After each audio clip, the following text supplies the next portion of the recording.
Hello, in this video we are going to see how to make a structural design in Blender, for example for a house like we see on the screen here. So this is a visual design, like to give the client an idea of what the house will look like and what will be the size of the house, and the room design. For example, if we open the roof, we can see that this is the room design of the upper floor. And for a building like this, we will now make a second design for the structural design. The structural design will maybe look a little bit like this. This is not the same building, it's a different building. But you can see what kind of design it will be. Like here we see all the beams and all the structural elements that are part of the design. So according to this, the house or the building can be built actually. So this is a required step before the actual building process. We are going to make a structural design for this building, which we just saw in the 3D design. So the length is 2.5 meters, the width is 8.5 meters, it has 2 floors, and it looks like this. So there is one specific element, what we can see here is that all the rooms are basically divided into 3.5 meter segments, mostly. So what we can do is to have a kind of a grid for the main supporting pillars with a distance of 3.5 meters at these locations. So this makes it a little bit more easy or efficient to make the design.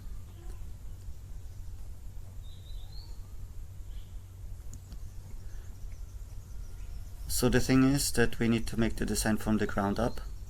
So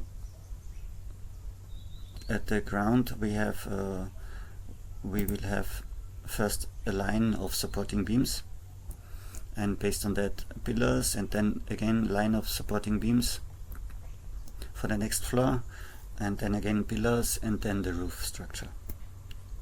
So we will begin with a new file. So this is, I just already gave the file a name. So if you open Blender, this is the version 2.93, and we will make a beam structure in this. So if you open Blender, you will get something like this, and we can straight away start with the default cube that we see here. So we open the transform section and we put the sizes. So the total length is 10.5 meter. So if we divide that properly, we can get segments of well, we already talked about the segments of 3.5 meters. So at every 3.5 meter we need to have a main support structure. But it is a little bit too far to have just one single support beam, so we also make a support just in between of that, which is the half of 3.5 is 1.75, and that is the grid that we will use, 1.75. So there is one more comment here. The last line here, the added veranda part, it's not 1.75, it's just 1.5. So we have to have a little bit extra separate structure here, which does not conform to the 1.75 grid structure that we will use in the rest of the building.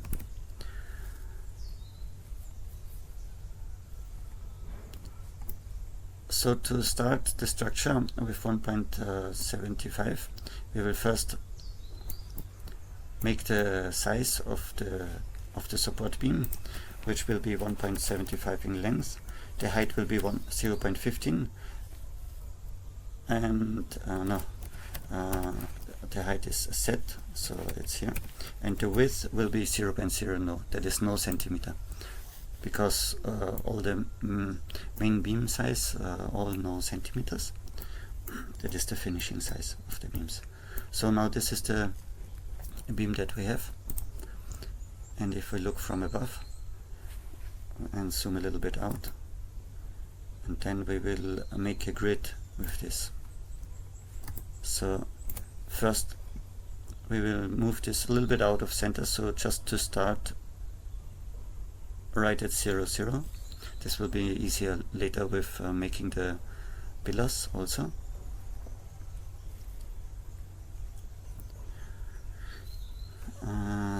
But what we can see is that the beam goes halfway up, halfway down. We will also stick to the same structure, so we will also make a little bit halfway here also, that is 4.5 centimeter. It's 9 centimeter, it's the half of 9 centimeter. So we will move the structure along the x-axis, which is, we will have 1.75, half of that, and then we will subtract 0.045 to have the pillar space at the center. So you can see the formula. You can put straight away formulas into the actual locations, and Blender will automatically do the calculations. So now the beam is here, and we will have space just to put the pillar here. From the side it looks like this, and from the top it looks like this. So if we switch to orthogonal view by clicking set here, it will be fine. I will also show you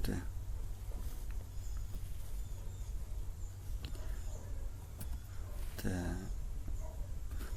key input, so it's easier for you to follow.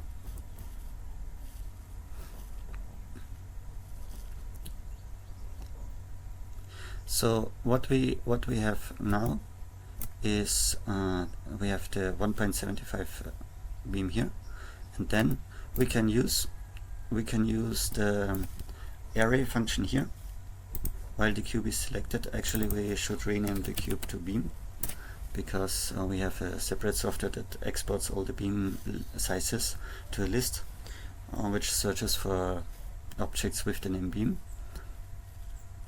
We have the exporter here. We will use that when the design is ready. So here we go to modifiers, and then we add an array modifier. We could use relative offset. Yes, we will just use relative offset for the first array. So to get to a size of 10.5, we will have how many counts? Like 6 beams of the size 1.75, which will result in 10.5 total length, which we can see here. Here is the 10 meter line, and this is half of it, so that will be fine. And then we also have a grid in this way, so we just add another modifier, also array, just with this selected. So the second modifier is down here, and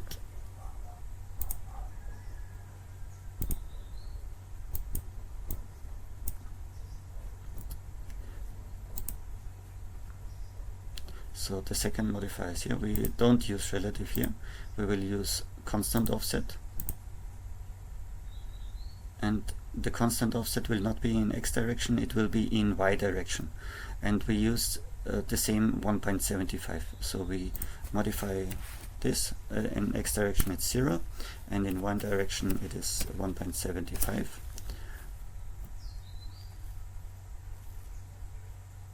and then we add counts. So what we see is that it's actually not 1.75 for some reason, and the reason is that the object has been scaled. So what we need to do to fix this is, while the object is selected, we go to object, apply, and scale, and also rotation will be fine.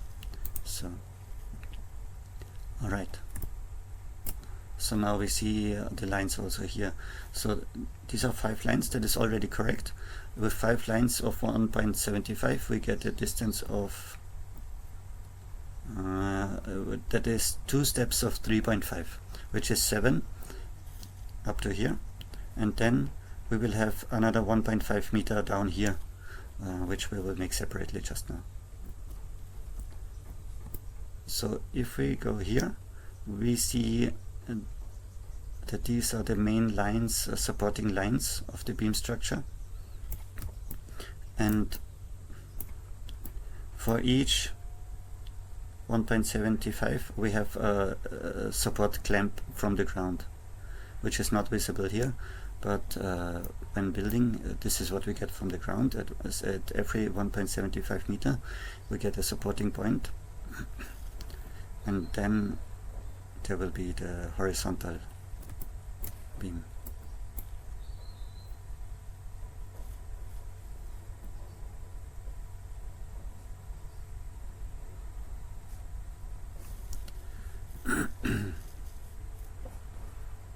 I don't know, can we see? Yes, we can see the separation of the 1.75 in this mode. So these are the beams that we have now. Alright. So to get the line down here, we just duplicate this beam structure with Shift D and press Y and 1.75 minus, so it will go down. So we already made a mistake, it's not 1.75, it's 1.5. We can correct that here. We just put 1.5 here. Alright. And then we remove the secondary from this new structure by removing it here, and then we just keep the first array with the 6 water with the 6 beams horizontally. So this is already the base that we have. Okay.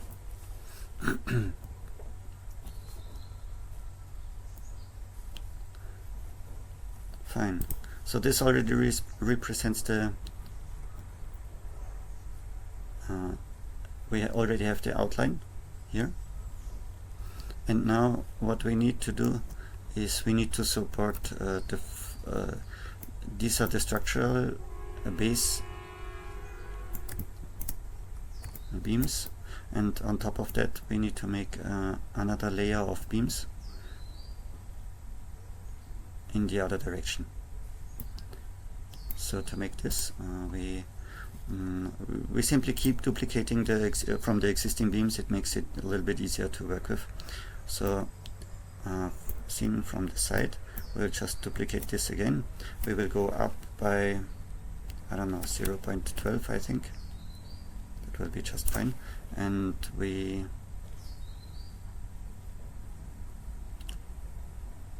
let's do 0.0 no 79. Yes, that will be fine. And then we have we change the size, the height to 0.12, which will be enough. That means, and then we will we still have we have to rotate this around the z-axis by 90 degrees.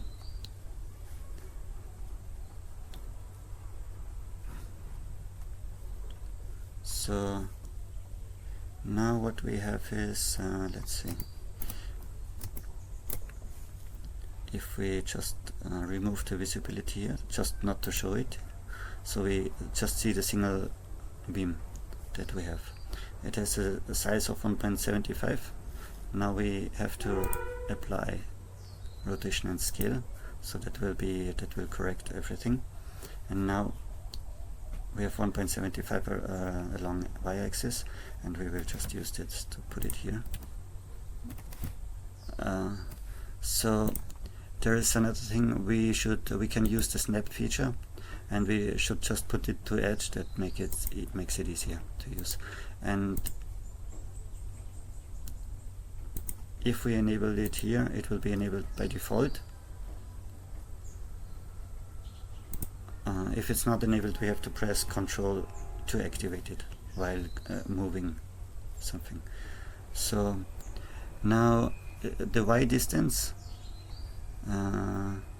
it's slightly off center, so we put the Y to 1.75 half.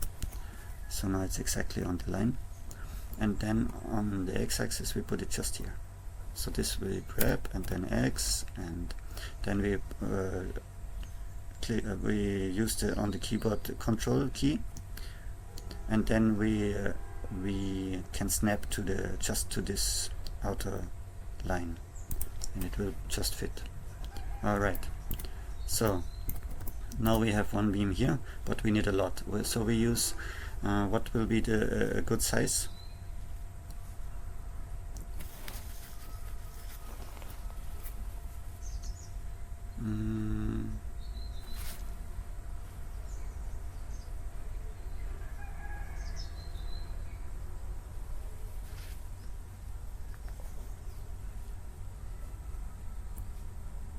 So a good size will be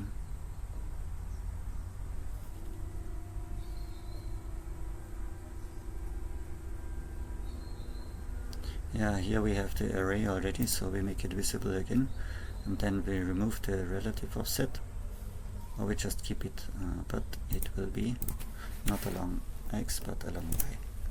So but the last line is a little bit off because it goes up there. And then we add another modifier, array, and this will be not a relative offset but actually a constant offset around x for 0.5. So now we count how many do we need. So here is something that we need to take care of. The thing is that the width of the beam is not taken care of just now, because if we multiply 1.75 by 1, 2, 3, 4, 1, 2, 3, 4, 5, 6, we get 10.5, and if we use here a distance of 0.09,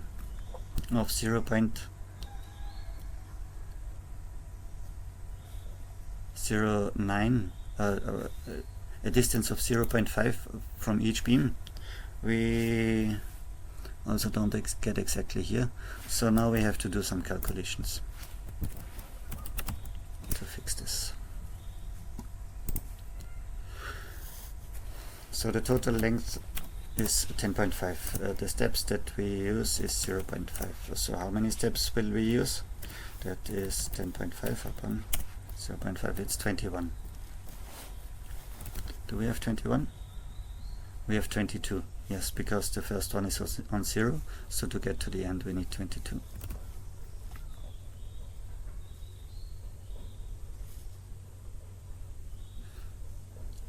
But then the thing is that it adds the width of the beam here. So to fix this, we have to subtract from 10.5. We have to take 10.5 minus 0.09. So we should use a distance of 20.82. No, we get 20.82 beams, which is just not correct. So I mean, we cannot use half a line. So we just use the same calculation here, but now we put 21 steps, and then we calculate the distance.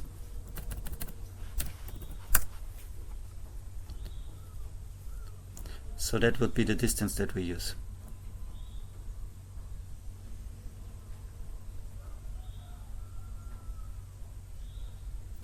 Which is not really a round number. So there are two possibilities that we have now. Either we really use this step size,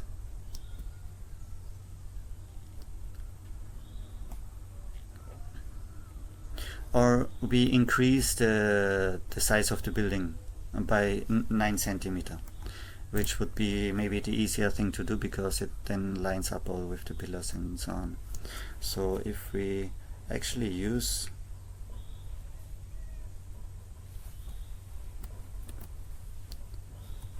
if we add the 9 centimeter again, we will get a round number 0.5.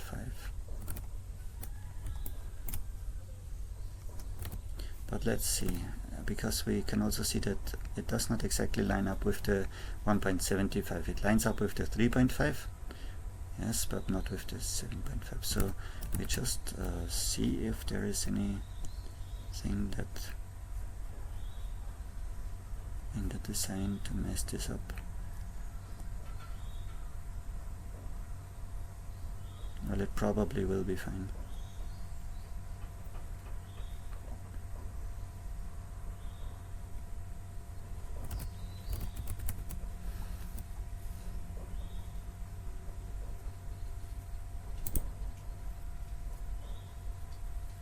So if we stick to this, then we have to actually modify the lower grid to match the size here. So we have not 10.5, but actually 10.5 plus 0.09.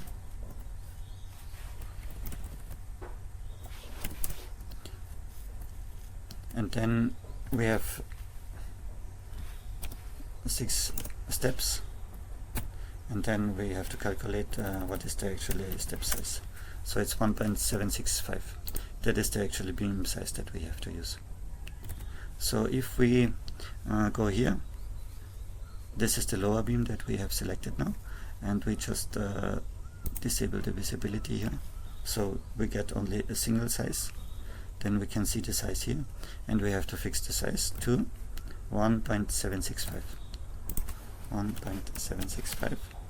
If we do that, it added a little bit to the length, and then we also have to fix the location here by grabbing and then locking to X and then applying the snap feature to just snap here. Okay, now it aligns, and then if we return the visibility, because we use a relative offset, it automatically adjusts the length, which is just fine, and now it aligns just perfectly.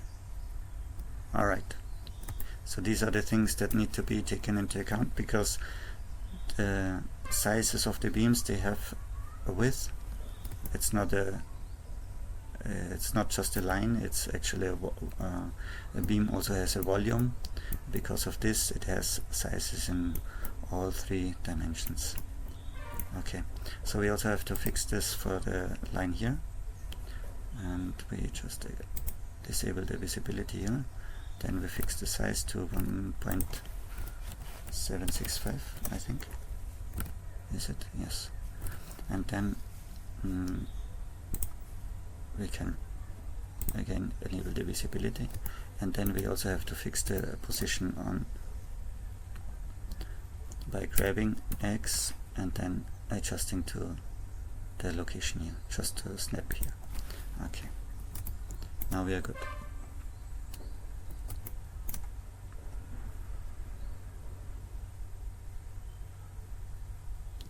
All right, so in the center of the structure we are already good. Let's see if we can find out some other distance, like if we have just 18 19 beams, but it still needs to match with the 3.5, so it's not easy. I think it's just easiest to go with a step size of 0.5, which we have. It makes the structure very solid and strong. We will just go with that. So then we have to work out the outer lines, which have a slightly different distance, because here we go, if we look from the side, here we go from center to center, but on the outside we have to go from center to the outside. So we cannot use the same distance, and because of that, let's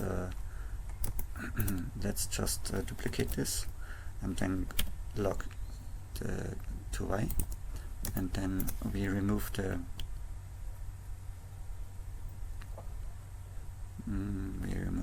which one? The first array, which makes the line in this direction. So now we just have this, and then we have to see for the distance. We have to add plus 0.09 and half of that, which is 0.045, and then we enter, and then yes, this is the actual size. And then if we look at that, we can snap along the y-axis just to the outside, and it will exactly fit here. Here it will be half, here it will be full. So with this we get exactly a grid along the outer boundaries. So if we duplicate this and go down to the lower line,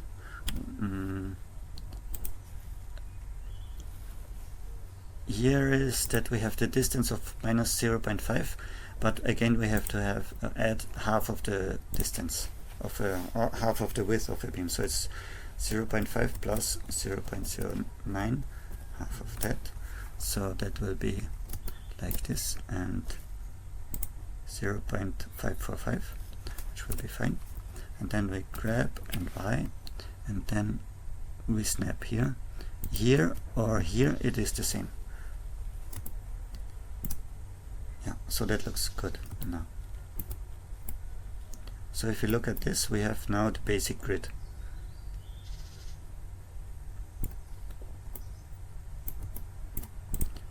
So these beams are on the lower, are at the bottom, and they have a height of 0.15.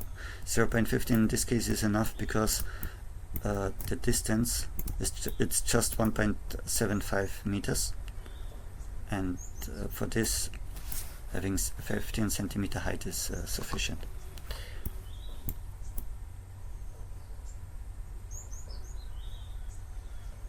And on top of that we have the other beams with a height of 0.12, because it's that's just here. Yeah. In general, the lower beams have to be thicker than the upper beams, which is the case here. And regarding the height, we usually keep no 9 centimeter of extra height for adding the support. So this will be actually cut out from this beam, which is, oh, I see, we don't have 9 centimeters. So there is a mistake here. If we check this out, we just have 7.5, so there is a mistake here. We still have to fix the height. So we select all the beams that we have on the upper layer, and then we grab set. So we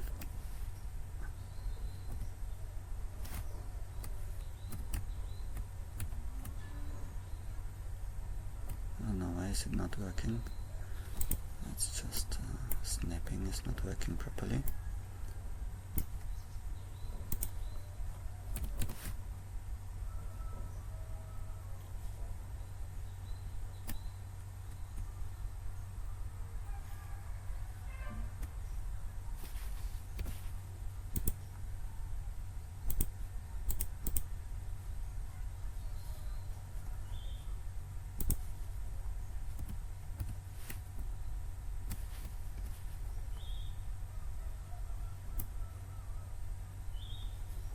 So there is something wrong here.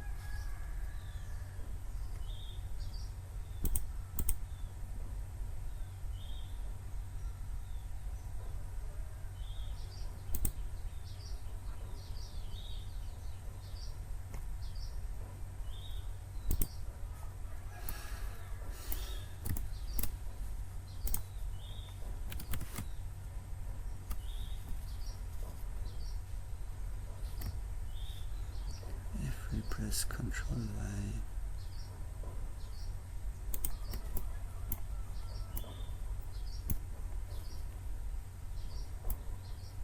it's very strange. Oh, I see. We also accidentally selected the light. We will just delete that. So again, let's select our beams. Then we move them up first, and after moving them up, we snap them here, and then now we have 12 centimeters. So to get down by 3 centimeters, we have still them selected and grab set minus 0.03 minus, and that will be just fine, because 12 minus 3 is 9 centimeter, and then we have 9 centimeter here, yeah, which is just the right distance. Okay. So, and the rest of this will be cut out. I mean, we cut from this beam. We will cut this part out, and it will just sit on the upper 9 centimeter. Alright, so this is the base. Now, if we look at our collections, we can just make a new collection, which will be called, let's call it DPC. And we just move all the beams there. That will be just fine. And then we can make another collection which we called ground pillar. And then we will make second floor base. And then we will make second floor pillar. And then we will make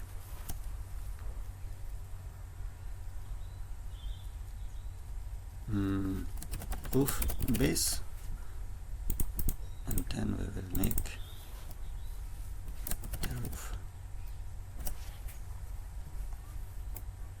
So in this way we can independently enable disable the parts, and it will be easier. Okay, once we have the base, it should be easier to move on from here, and we will just do that. So as we already said, we now have a grid with 3.5 working in every direction, so it should be easier with the pillars now.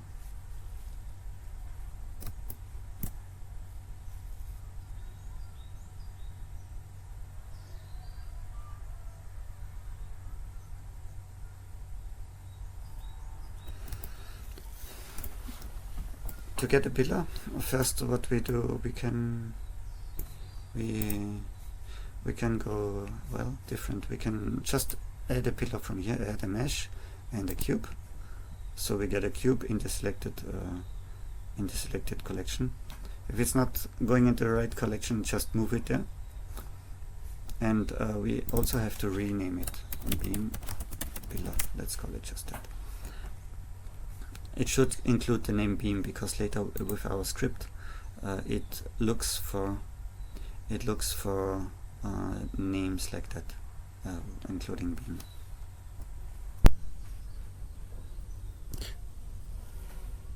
So to make the pillar size, we just have the pillar selected, then go to item, and we can adjust the size. So in X it will be 0.0, in Y it will be 0.09. Sorry, I'm mixing some Nepali. And then the height will be 2.4. So once we get the size, we have to put it at the correct location. So the correct location, what would that be? According to the designs that we have a wall on this side. So also we need pillars here on the veranda side, of course, like here. So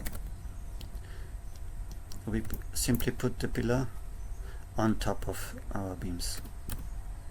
So in Z direction we just snap here, and then we can also snap in this direction. Okay.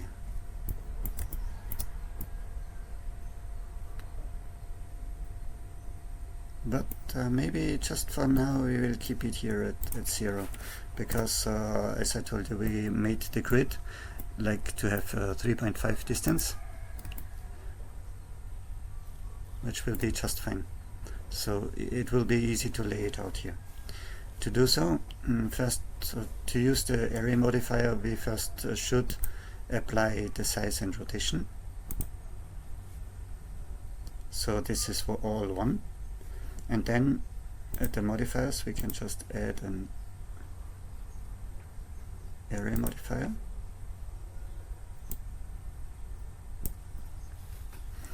And now we don't use relative offset, we just use constant offset. Relative offset means size relative to the object's size. So here we have a 3.5 in X direction. So we can see that the next pillar already appeared here, and we will just increase the number of pillars. So we exactly get here. So since we already adjusted for the total length of being 10.5 meter plus 9 centimeter, we can now just use exactly 3.5. Yeah, it depends on your requirements. I mean, if your requirements are that the house is exactly 10.5 meter in length and not 1 centimeter more, then you have to subtract the size of the pillar and also subtract the size of the outer wall layer, depending on the thickness of the planking. But this is not our case. It does not need to be that exact, so we can just use 3.5 as the distance. So then we will add another array, and here we also go to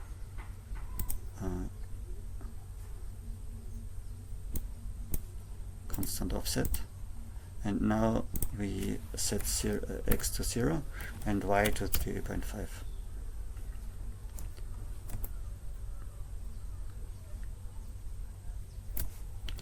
Let's see. Yeah, if we put 3 lines here, we get also the outer corners. So with this, we already get all the pillars in the main position. That is here, here, here, here, and here, and here, and here, and all these corner positions. So it will be easy to just fill up the gaps in between later.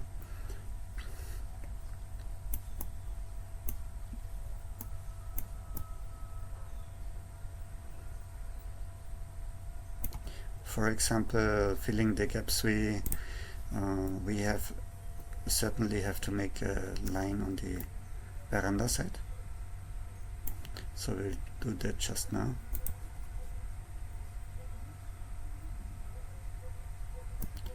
Let's see.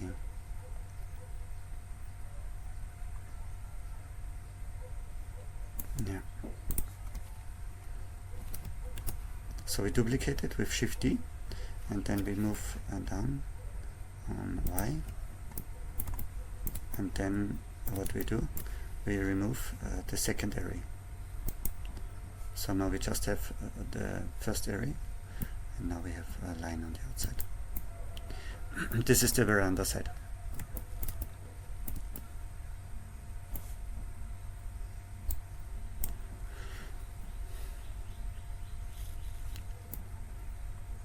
Alright, so for the upper floor, what we can do,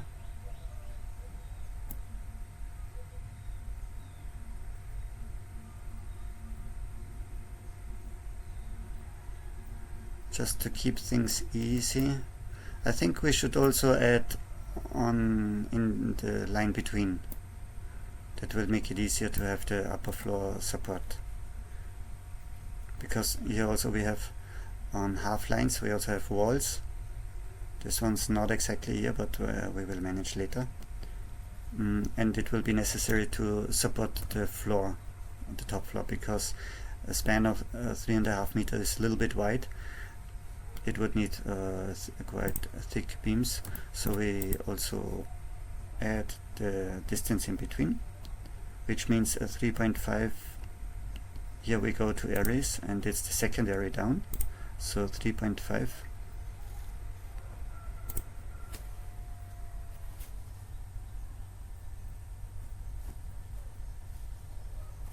The half of this, yeah.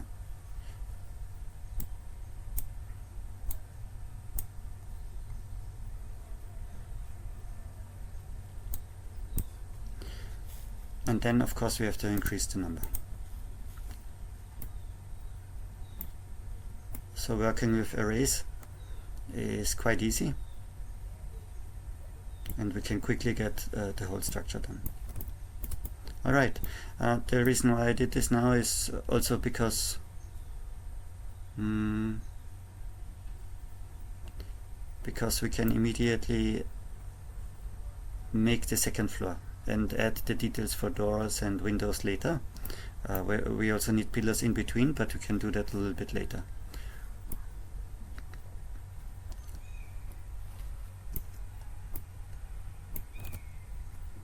Let's see.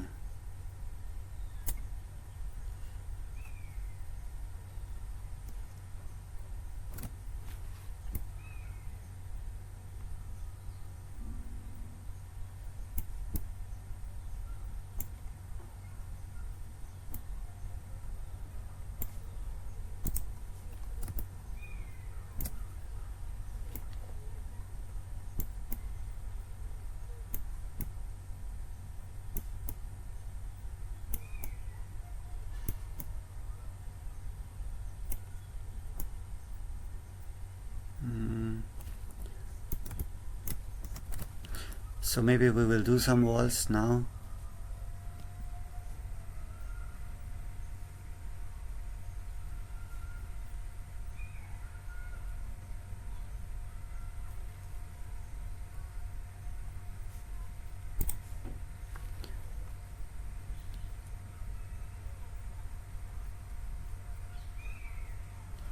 We have the picture here also.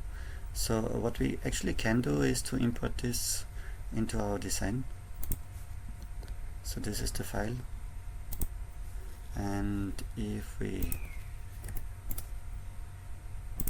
just use another collection just now, add images as plane reference, that will also work. Yeah. Then the design for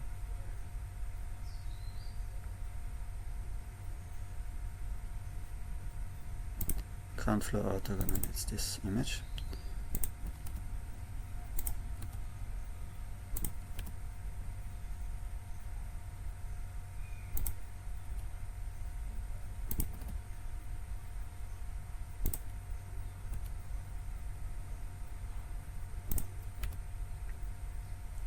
Does not need to be exact. The exact design will be from the beam structure that we are doing just now, just to get an idea. And we can now see that the lines match quite well, and in some of the lines we can add pillars in between, in some of the lines we can't. So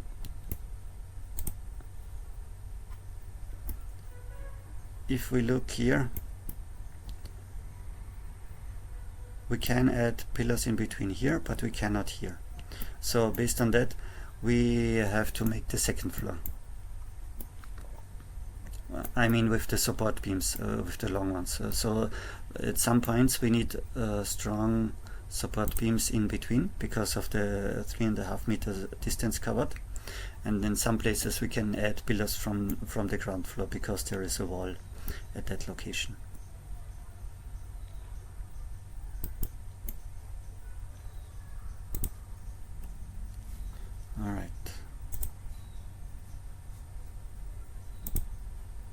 So what we can do is we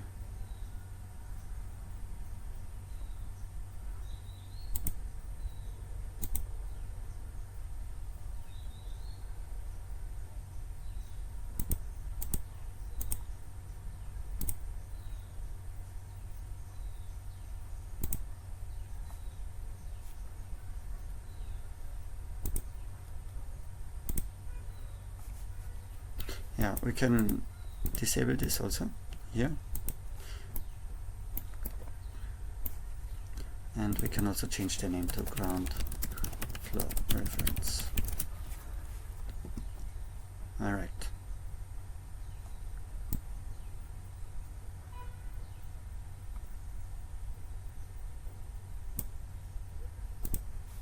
So let's add some pillars in between now.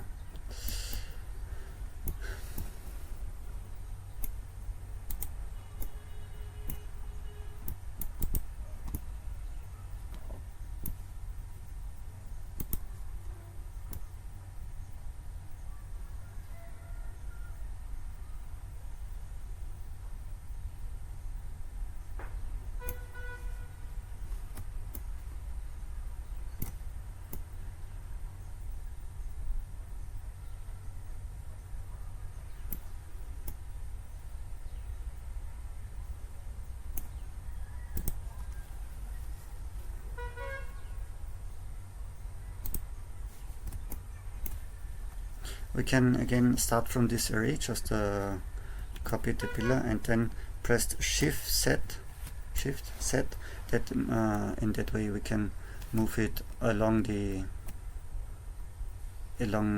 ground, and then we just remove the arrays. Okay, so now we just have a single pillar, and it's also in the ground pillar collection. So it's now here, and then if we just view from above, we can just, if we use the snap feature, we have to press Shift set to make sure it does not go up or down, and then we can just put it at some places.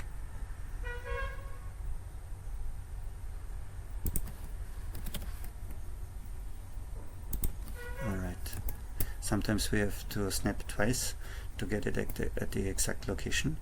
So if we put it here, we will have a door in between here, which will be just fine. The door distance is, I think it is 91, which is slightly bigger than it can be.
So we can put one here. For this, we just go in Shift D and then X and snap here. So making them will be easy, but before making all the pillars, we have to have our mind make up where to put them. So if possible, put them at the final location so we don't have to change anything later.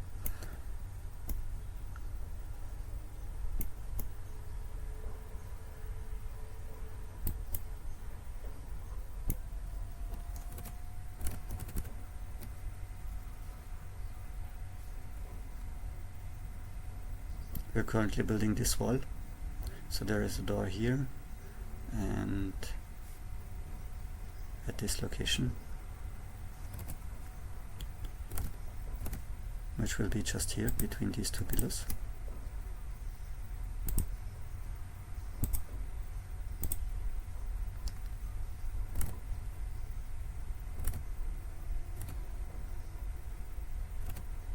Alright.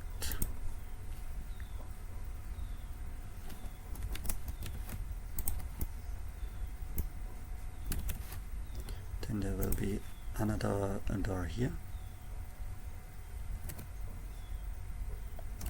And another door here.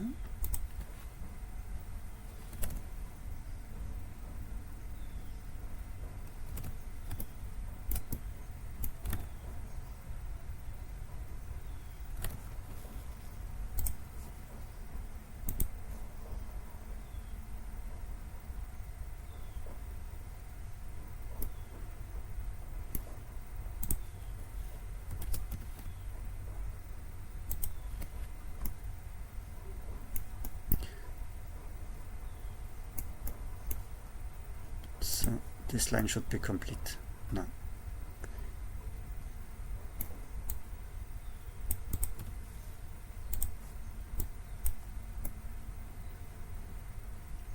So this line is good enough. There shouldn't be, the maximum distance is 1.5 meters between two pillars. If the distance is longer, there should be more pillars in between to have a solid support for the wall. Alright, so let's work on the back side.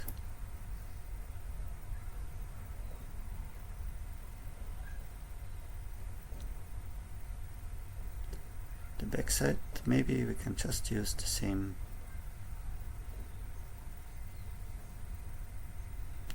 pillars. Do we have any windows here? There is one window here, the back side here, and one window over there, which is opposite of the door.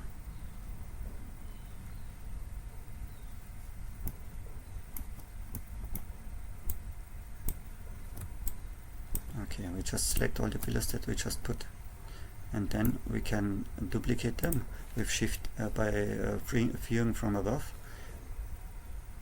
in orthogonal, and then shift Z and then move along y-axis, and we'll just put it there.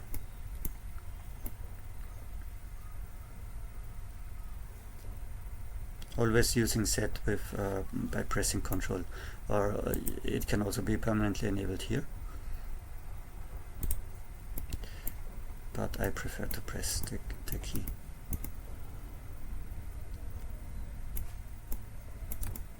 Alright, so to have a window here, we can,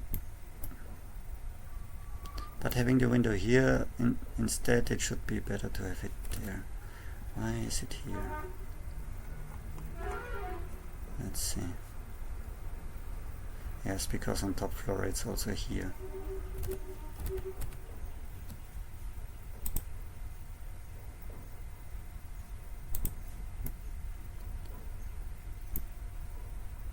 Trying to match this one, but actually the top floor window can also be moved here. That's not a big deal, it seems. So because this one is just at the edge,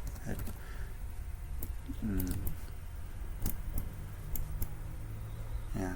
So we'll just leave it like this and make the window here between these two pillars, because here it will be it would be too small.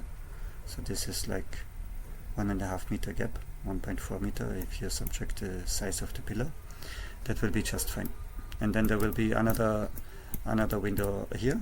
That is also fine. So backside is done. This line is also done. Let's see. So then we make this line. Here actually we don't have any walls in between, so the existing pillar locations, here, here, here and here is already perfect. So the next line here also we don't have any pillars, then we will have pillars here, and then there is a sliding door, I think, at the ground floor here. Yes, here we have in this wall there is a sliding door in between, so we just put a pillar here and here, and then we will have 1.5 meter of sliding door.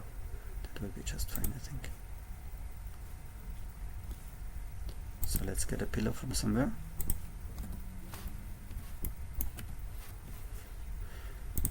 And we have to duplicate it with Shift D, and then press Shift Z to just move on without changing the Z coordinate, and then we move it just here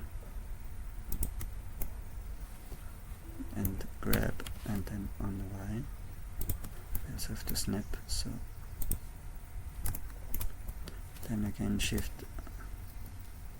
Z and then along axis and then put here.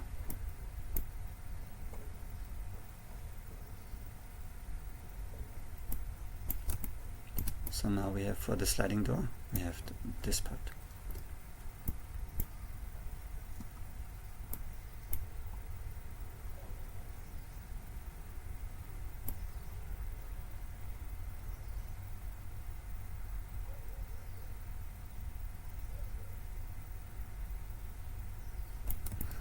And there is also one thing, if we look at the stairs,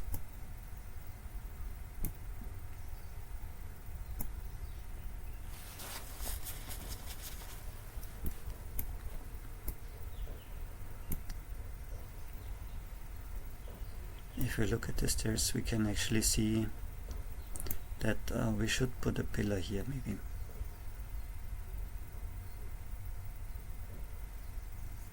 So we will just grab this, Shift Z, and then along axis, move along axis, snap here, and it will already fit.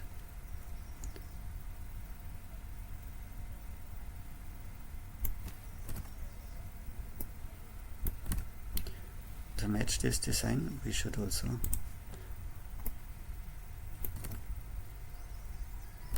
put a pillar at the outside here. Y-axis, snap here. Okay, done.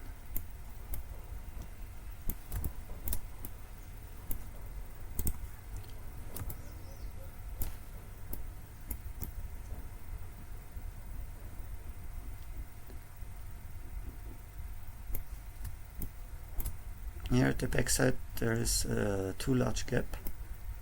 We should fill that. So we grab a pillar, duplicate it, move along the axis, snap it here, and it's done.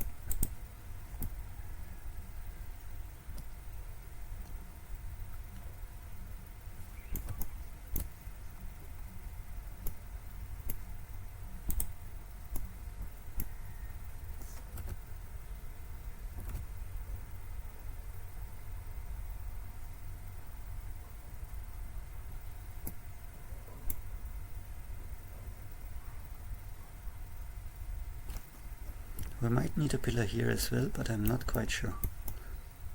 It may be disturbing.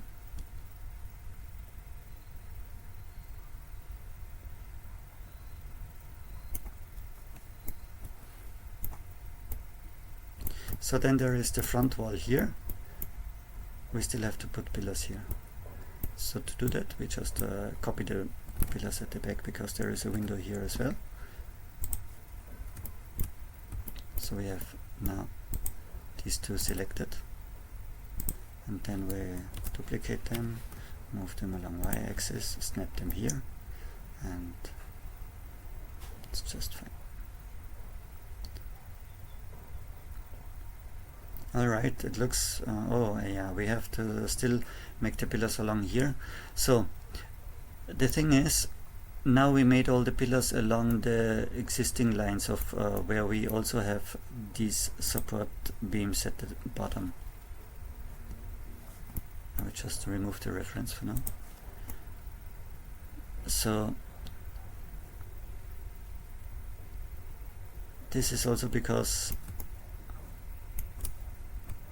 we will at the upper floor just use the same arrangement of the main support beams.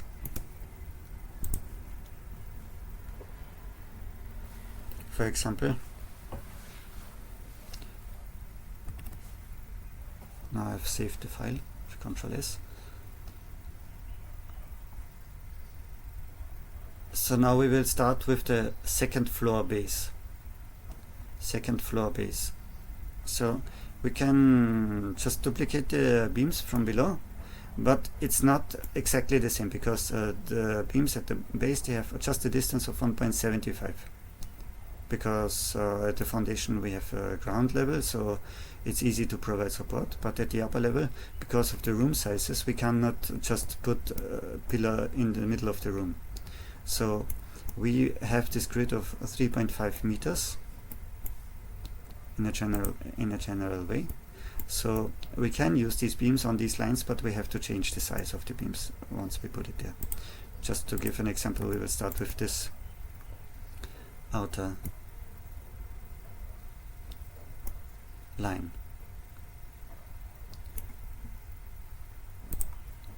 So first we duplicate it and then we move it up, and then we also have to search for the beam here. I think it should be in DPC, so we found it here, and then we move it to the second floor base, because that will make it easier later to display on the selected parts of the structure. So now we have to adjust the beam, and essentially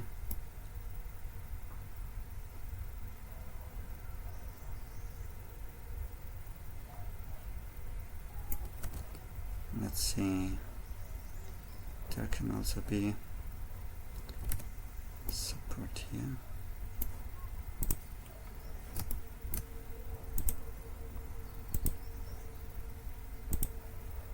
What is the average distance here? It's 2.48.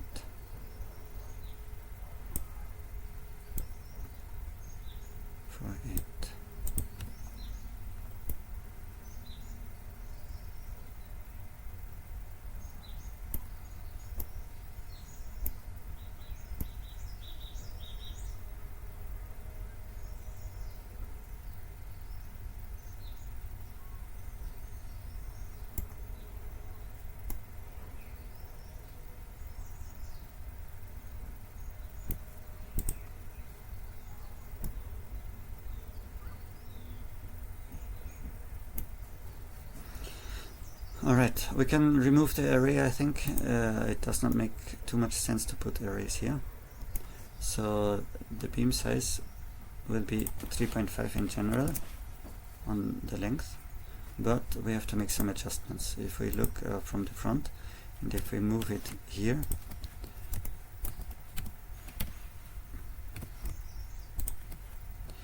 we see that it does not just fit here, so we have to add to the length plus 0.045, which is half the beam size, half the pillar size. So it moved out a little bit here and it has a little bit here. We have to correct this and snap it to the side. So now it's exactly on the half on half.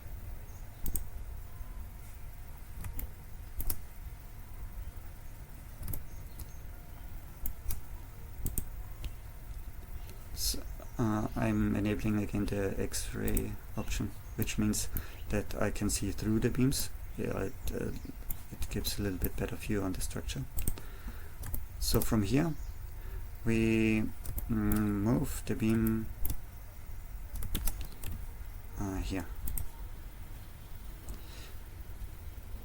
and then we change the size to exactly 3.5, and then we snap it to the existing beam that we just made along the x-axis, and this will just make sure it will exactly arrive here. But then there is also one thing we have to do. I think we'll have to increase the size of the beam to maybe 0.2, I think, the height, yeah, because it covers longer distances. And we will see that requirement maybe later also in the... Maybe it's not required with these two. I'll just undo this. Okay. But it will be required later in the where we have full distances. Like here, we still have to provide for 2 pillars here. So in this case we have support in between, and 0.15 is enough for the upper support.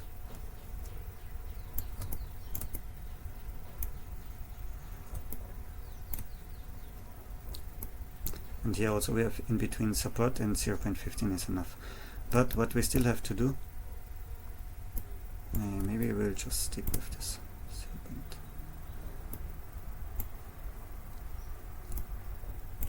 What we did with these beams on the ground support is we put them a little bit down, just to have 9 centimeter in this distance.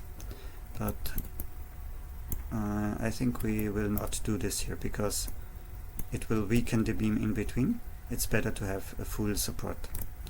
We will provide other means of support, like a clamp in this corner, things like that. And we just use the longer screws. That will make things easier.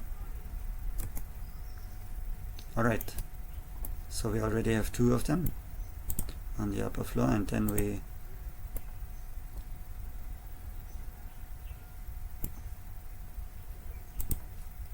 just get the last one. I copied from the outside one because it has the extra length, and then we just snap it here. We can snap it here also, it's the same thing, and it aligns just fine. Alright, so we have the outer line.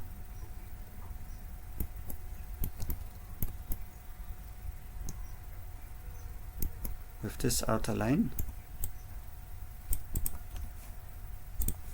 we can now just select these upper beams, and now we can copy it to the other places. But if we copy it, we have to, at some places, we have to adjust the height, because in some of the rooms there is no support in between. So we will first cover the ones where we don't need to increase the height. Alright, so I have copied them at the back side, at the center side, and also at the front. And we can also, and now if we look here we have distances longer distances that need to be covered. So we will again duplicate here, but then we have to increase the size of these. So this will be 0.2 and 0.2 and 0.2. So now that we increase the size, there is one thing we need to take care of, and that is the height. Like if we look from this side, because we increased the size, it went up. So we have to get it down a little bit with grab and along the Z axis, and then snap to the upper line. Alright, so now it matches exactly the upper line here, also with the other pillars. And then on the construction, we have to, when constructing this the building, we have to cut out this part of the upper beam, just to make it fit here.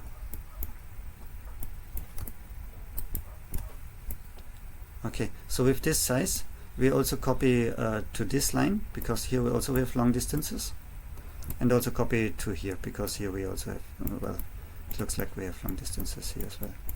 But let's see, there is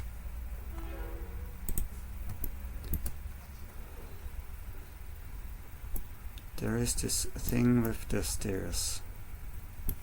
So the stairs will go up to here, but here we actually have a, we actually break the line here.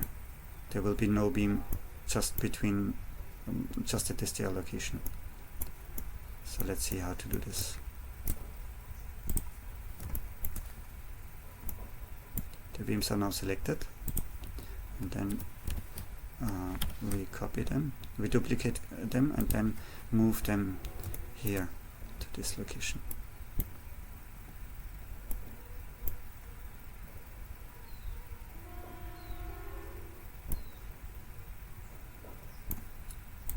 And from here we also duplicate and move here. I accidentally pressed X, also that's not necessary, it's the Y axis actually. So now we have it here, but we have to make the corrections, like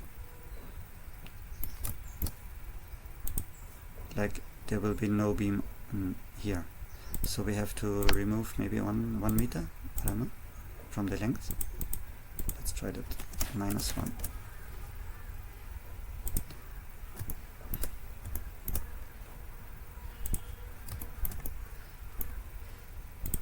And then we will fit it here. Yeah, it worked, but in this case we actually have to fit to the end of the pillar, so we have to add to the length plus 0.09 half, and then we have to adjust again, snap to this, and then it's fine, it aligns with the pillar. Alright, and in this case we also have to change the size of this beam. We have to add another, we also have to snap it here. We already added half a pillar size here, and we also have to add half a pillar size here, so we have to add 0.09 half, and then snap to this side. Okay, yeah, so now we can see it aligns to this side, and this beam also aligns to this side, and here on the outside it also aligns here. So what we now have is the base for the second floor.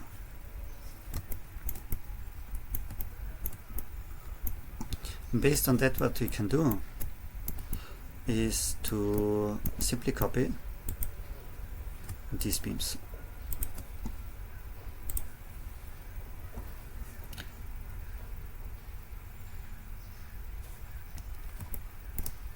We will copy them, duplicate them, and move them up with Z, and then first move them further up, and then again move them down here like this, and then also we have to move them down by 3 centimeter. We just grab Z and -0.03. Okay. So here we use the same system that we already used at the lower floor. And then, while they are still selected, we actually have to move them into the other collection, second floor base. So we just move them here. Alright.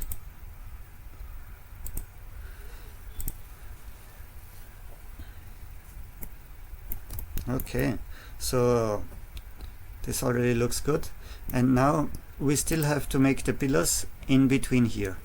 And why I waited until now is because we have to increase the height of the pillars a little bit, because they will have to touch here. So we need to take care of that. So let's save this for now.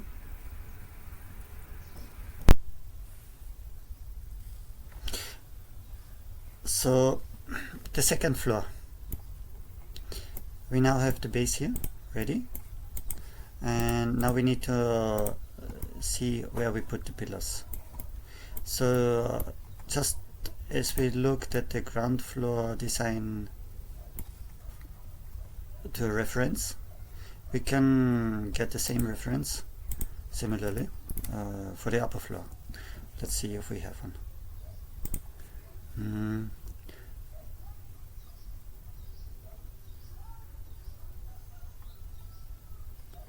Actually, we don't. So let's see if we can make one.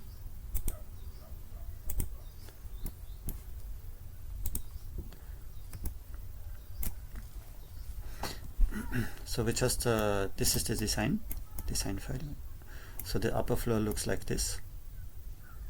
We have a whole like kind of suite room here, very luxury, with big windows and excellent view to the whole compound. And and there is also the veranda with the stairs coming up here. So let's see. We put it in orthogonal. We get close enough, and then we just make a screenshot with a rectangular area. Put that here. Alright, and then we save that. This will be going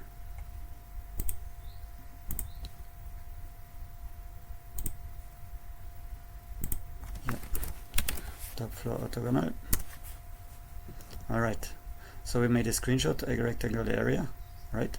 We saved it, and then we just go back to our design here, and just as we did with the ground floor reference here, we add an image reference, VIP guest house, top floor orthogonal. It's this file that we just made, and it already popped up here. So in order to where did it go? It ended up in the up here, so we move it here into the collection just to keep it off of the away from the pillars. And this is top floor reference. Alright, so let's scale it up a little bit, and we move the ground floor reference. Oh, we already made it, or what? Not exactly, there is still a little bit off. It's actually too big.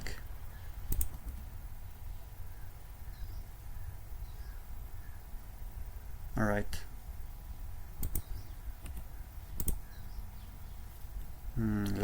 Okay, so this will probably do. So we know for the upper floor what to do. Okay, depending on which floor we are working on, we will just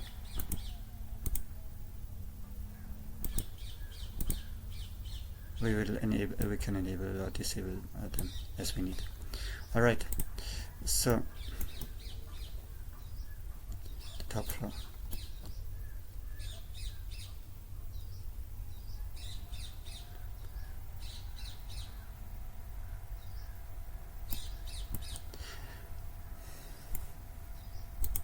The thing is that the ground floor and the top floor is pretty much similar design.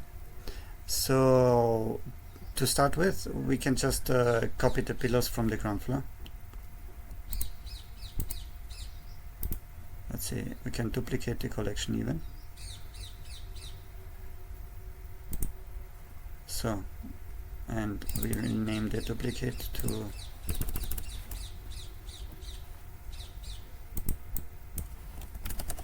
top floor base.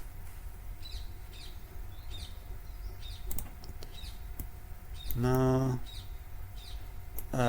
both the duplicated beams, oh, we duplicated the base, that was a mistake.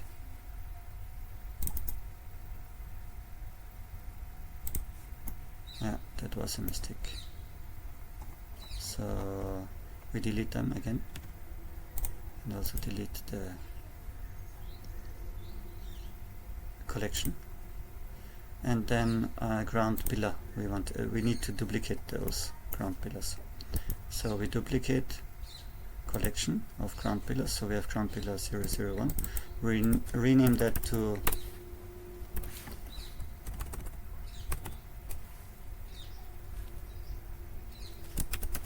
top pillar, and then we select objects. Okay, so now we have the objects selected just in this collection, and we move them up just like this. Alright, and then again we snap them to the beams. Alright, so we already have the pillars up here. No headache.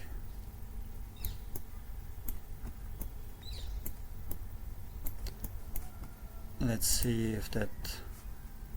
Oh, and yes, because we made all these collections, we can actually remove the collections that we don't need just now. Second floor base, we also remove the base, and just have a look where we got the pillars and if that works fine.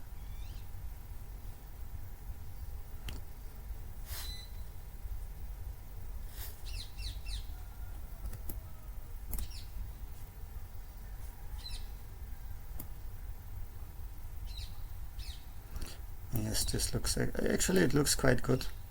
Maybe we have some small adjustments here for the door. We can just put an extra pillar or something. Second floor base. We renamed it not top pillar but second floor pillar, so it all stays here.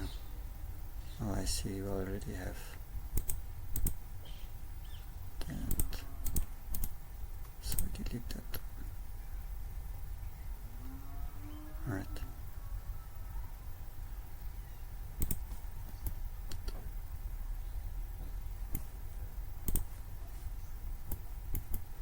But the thing is, the next floor is not another floor. The next floor is actually the roof. So we need to take care of the roof structure. The base for the roof structure.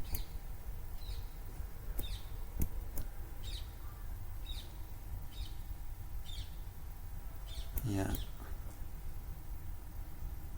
Let's see. So if we enable everything, just remove the references.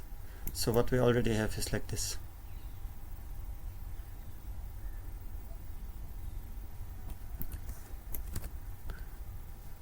So if we look at this, it's already quite fine.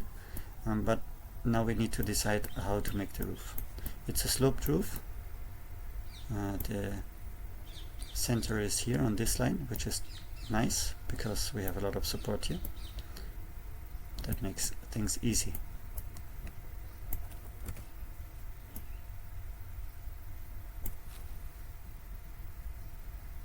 So for now we save the file.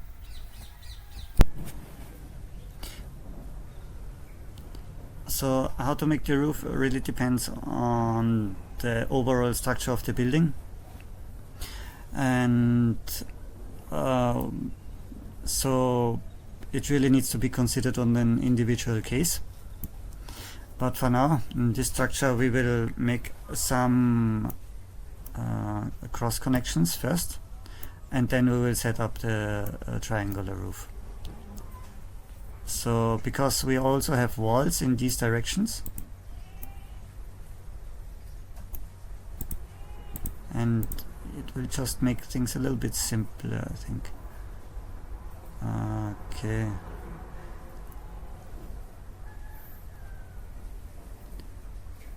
So to do so, we will make cross connections here, horizontal first, on these main 3.5 meter distance lines, and to accommodate them we have to decrease the height of the pillars by no centimeters. So we reduce the height by no centimeter. Now we see that this is a little bit okay. We also have to put it back on the ground after resizing. So now we have pillars that are actually smaller. Alright, So then we will make the connection.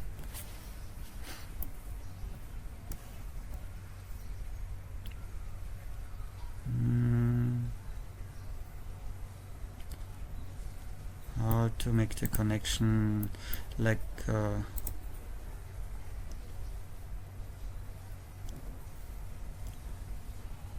second floor pillar. Let's just leave this in the pillar section. So we duplicate one of the pillars, and then we rotate that, and we also change the size maybe to 3.5 plus 0.0 no half. Alright, so that one goes here, and then we have to adjust the height.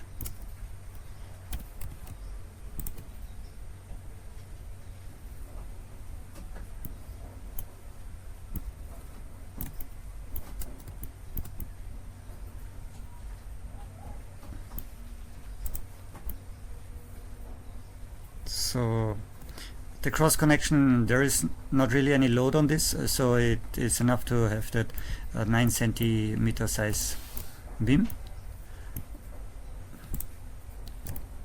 And with this one we can do like make an array. First we have to apply the size and rotation, and then we can add a modifier, array modifier, make a constant offset, and make that 3.5, and then we will just have until for the whole size of the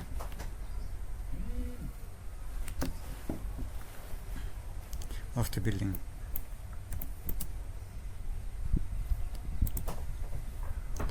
And then we just duplicate this and move here. The thing is, here we have again to have half length, so we have to remove the 4.5 centimeter, and also again we have to adjust the alignment. We snap back here, so on just on the half height, and then it's also half here. Alright, so then we only have to add one beam on here, on this side.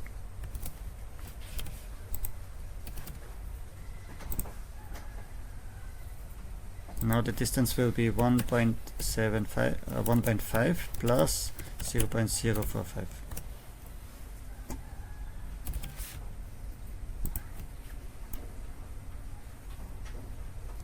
Okay, so what we see here is that there is a problem with the intersection. So both of the beams end up here. During real-world construction this is not possible, so this really needs to be adjusted. Like we already adjusted the height of the pillars here by reducing the height, and we have to do the same here.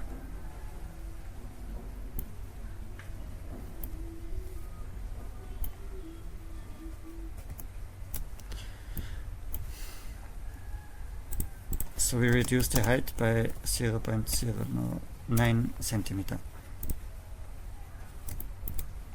And again we put it down by snapping here along the Z axis. So now it's fine.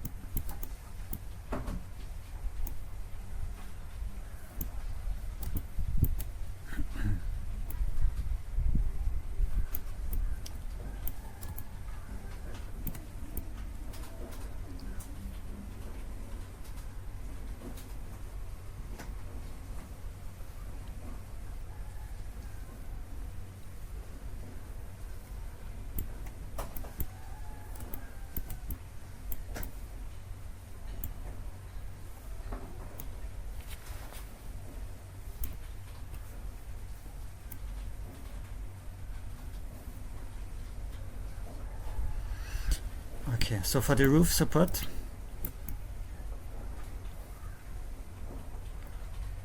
we will add beams horizontally, similar to this.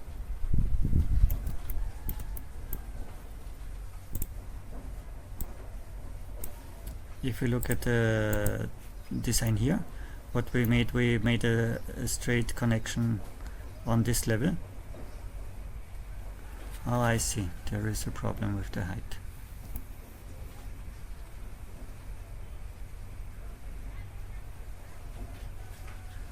Actually, the same height will be here. So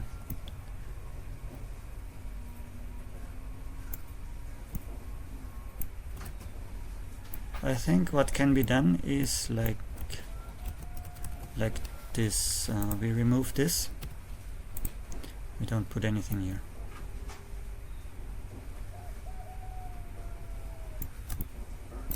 That means we have to increase the length here to cover this. To do so, we just remove that, and we will add an array modifier here.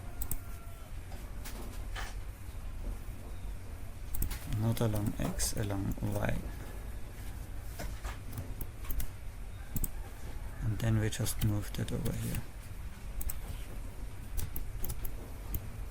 So we have one modifier along X-axis with the distance of 3.5, and then we have one array modifier along the Y-axis given its own size, distance relative. Yeah. So we have two lines. So the thing is that the pillars outside here, they will have a different height. That now depends on on the beam of the rafter beams of the beam structure of the roof structure itself. So we will take care of that a little bit later. For now, we have to make the horizontal beams here.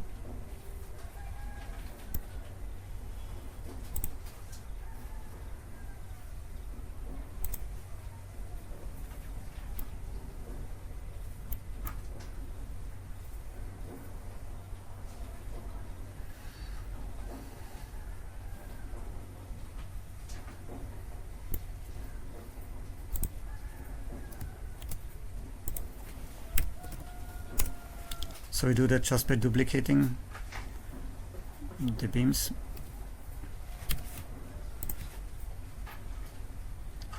Then snapping them somewhere.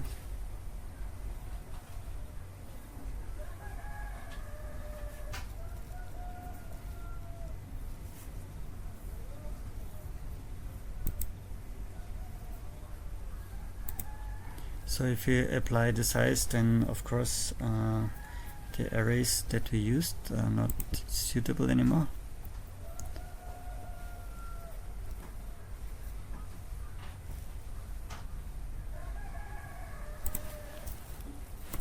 Actually, there can be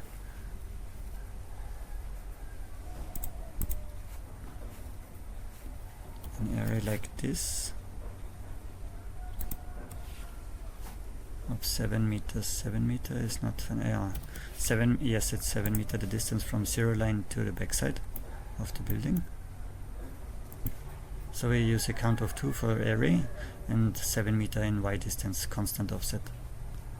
And then again we see that these beams exactly intersect with existing beams, and we have to move them up along the Z-axis, and then again down just to snap them here. Alright. So if you look here, that looks fine. And then we duplicate that and move along the X-axis on the other side, because here we need the same size because it's also on the outside here. And then we need one more at the center.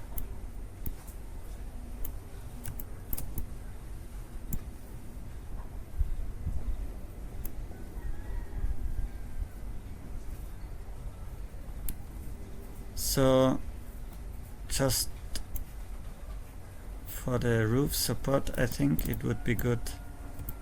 Here we need a little bit more thickness. Here we don't, because we have the supporting pillars. So here we just make 0.12.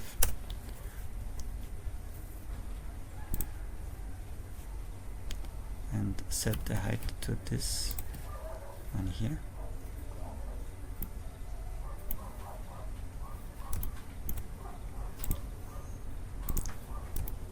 I snap the height to this height. So, but here we also need to think something, because there is a single beam here. There is no support in between, like here. There is no pillar. If we look at the design, this is this beam is here. So there is no pillar in between, and we need to increase the size, I think. Maybe we should even separate them, because the one back there does not need more. First use the standard height of 12. And again snap to this height, and then, but then we need to separate these two, because this one needs even more thickness, but this one doesn't.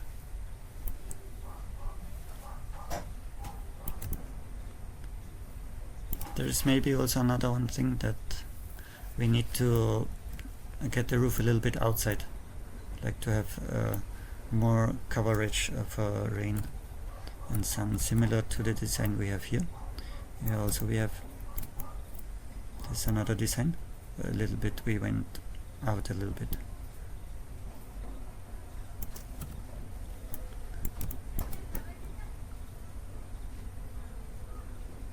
So in that case we will add 0.5 meter, I think.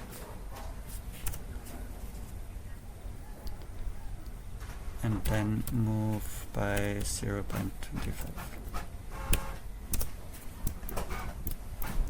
So let's see if this works. Yeah, because we can get up to 4 meter length of beams, that is possible, but not much more than that.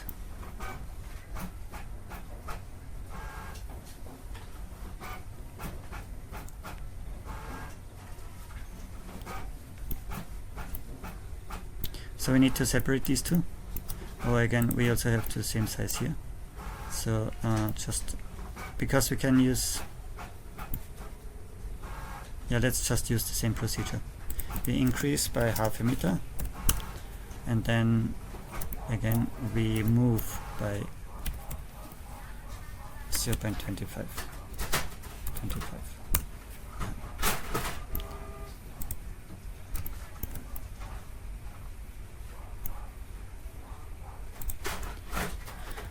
And we can also duplicate this, move this into the center, where we have a distance of 3.5, and if we have 3.5 here, again we snap this here,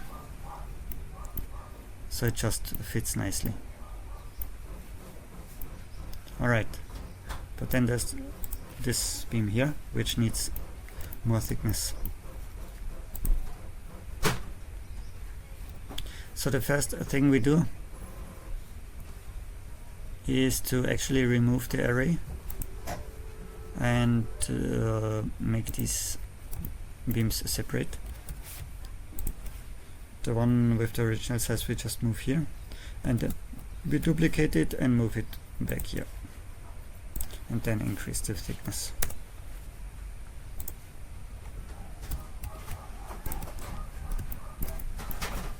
Alright, so this already looks a little bit supportive for the roof.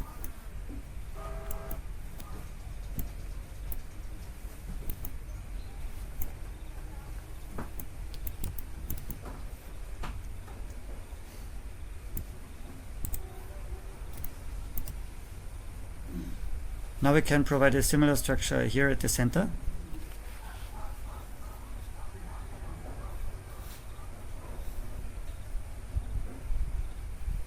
And then we actually need to see how long do we need to.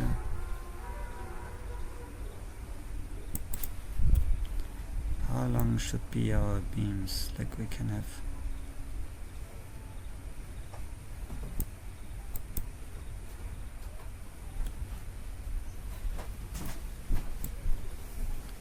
Two and a half.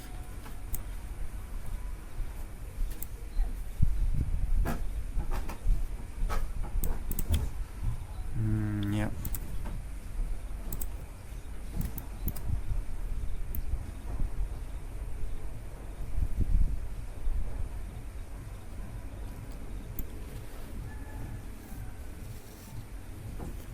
So here we have a distance of 3.5 meters to the center. So we need to see how will be the distance, the height distance. So one side will be 3.5 and the other side we will increase the height here by 1 meter. If we increase the height by 1 meter, what will be the degree of the roof?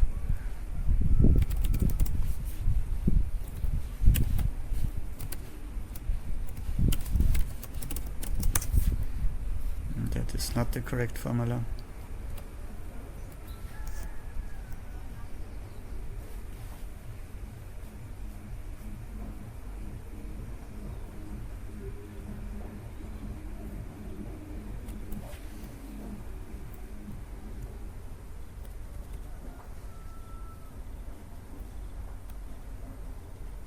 It's A9 upon A8 or maybe.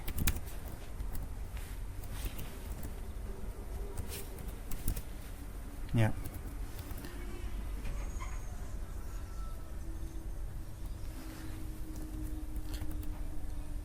So with this formula we calculate the distance, it's A9 upon A8. If we have a triangular like here, like this will be 1 meter extra height, and then we will have 3.5 meter here. So if we calculate, if we want to have the angle calculated here and these 2 points connected,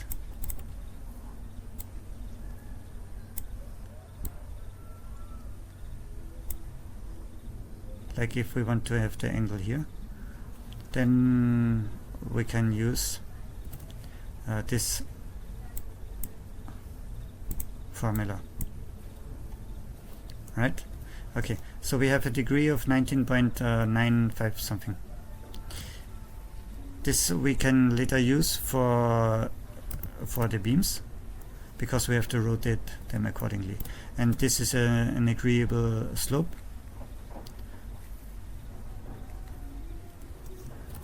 So what we do now is we get one pillar. Actually, we already have to put these beams that we made here.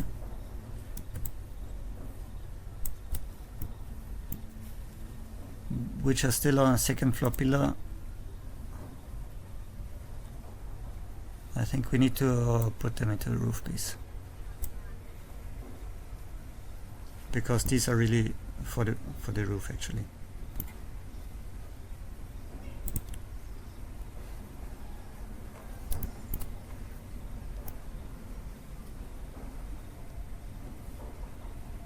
So these are the things we will cut out.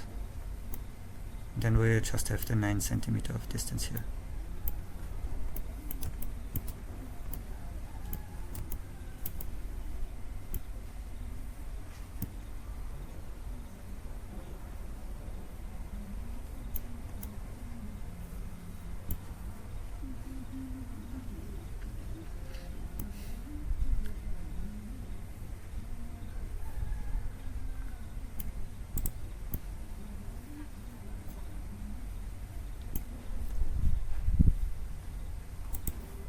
So we will just copy this, and we will have to search for this.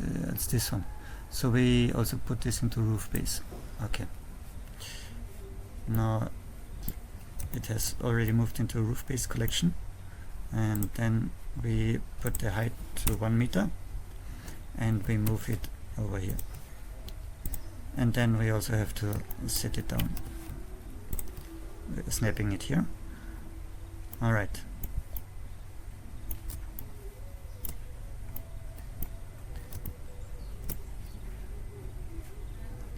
So then we apply the scale and translation and scale, and then we will add a modifier, an array modifier.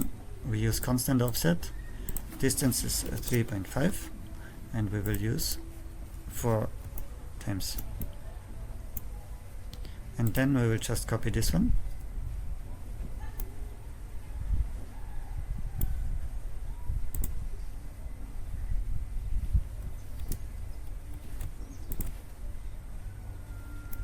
Oh, we made a mistake.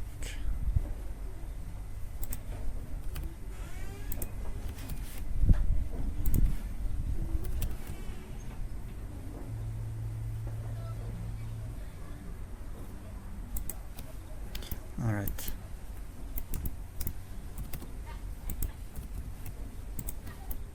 So we move it just here. That is fine.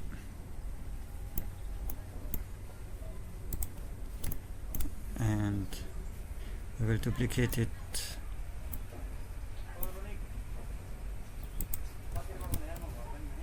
to move here. Again, to fit here, we just have to snap it here. Half distance, and this will all be 15 centimeter of height, because there will be no, well, there can be probably, yes, there will be support, I guess, but we will have to figure that out. Yeah, actually there will be support, so it actually can be 0.12. That will also be easier to work with. There will also be support here in the center, so everything will be just fine. Then we also have to move down by 3 centimeter, and then we will duplicate this one, move it here, set the distance to 3.5, and snap it here. Alright, so we have the center line. And then, because we don't have so long beams, we will have to add another line here and here.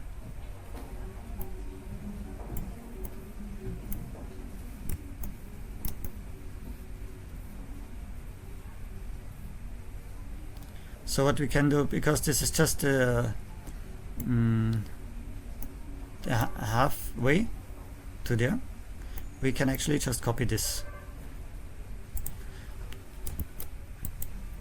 but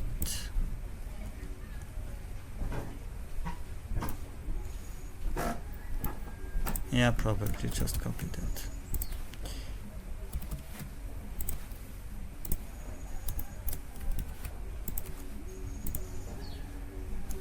And then change the height to, this needs to be selected, then change the height to 0.5 meter, and again snap it here, and then we use let's use the beams at the back, because no, we need to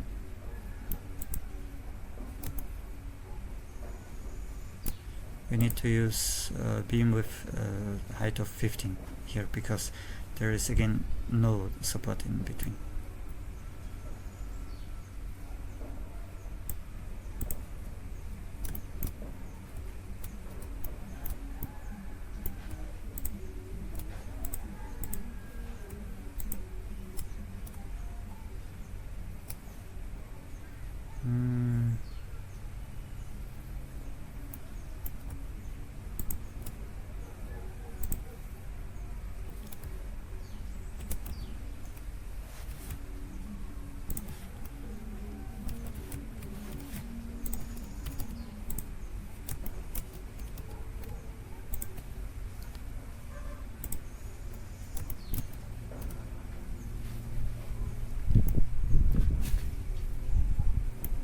Okay,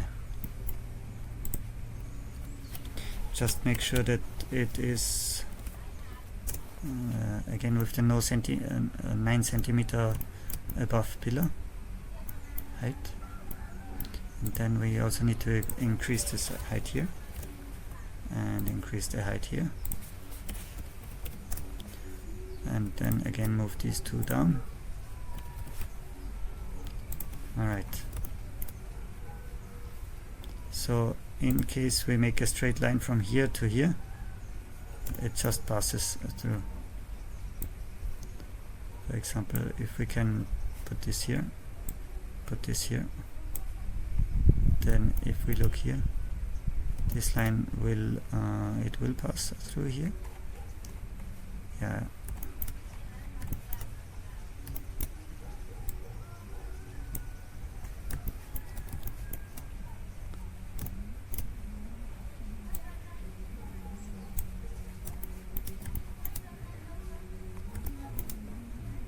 Yeah, now it matches exactly. Alright. So we have to duplicate this to the other side. The distance is 3.5. So there are already 2 arrays here. So we change that to 3.5 distance. And then we also have again to add a modifier here. Make that constant offset. X is 0, Y is 3.5. Okay, so we have this line duplicated here with the array modifier, and we can do the same with this array. It already has an array over there, and we add another array modifier and remove the relative offset and apply a constant offset with distance X is 0 and Y is 3.5 here. Right, so we get the same here, and this essentially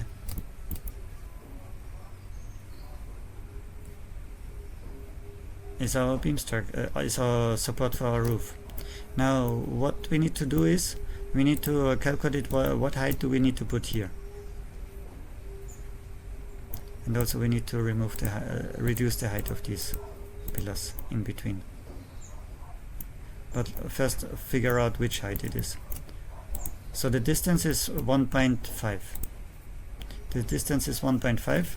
The degree is 15.945.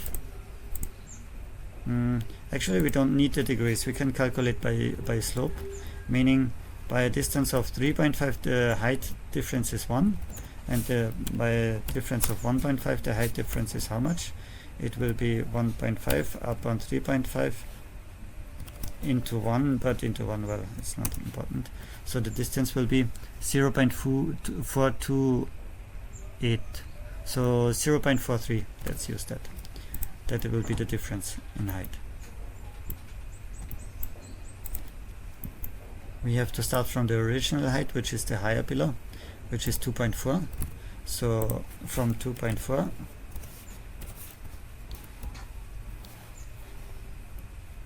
so we will subtract 2.4 minus 0.43, which will be 1.97. Okay, so all the pillar height will be 1.97. This will also be 1.97. And then we have to snap them again after resizing to the ground. 1.97, 1.97, 1.97, 1.97. Okay, so if we select all of them at the same time, then we can also snap them here, but they need to be at the same height and of the same size to snap them together, otherwise it won't work. So now we have this. So if we add, like we have support, so we can use the smaller ones with only 12 centimeter from here,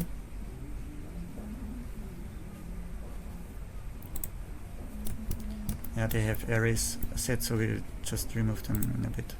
First duplicate and move here, and then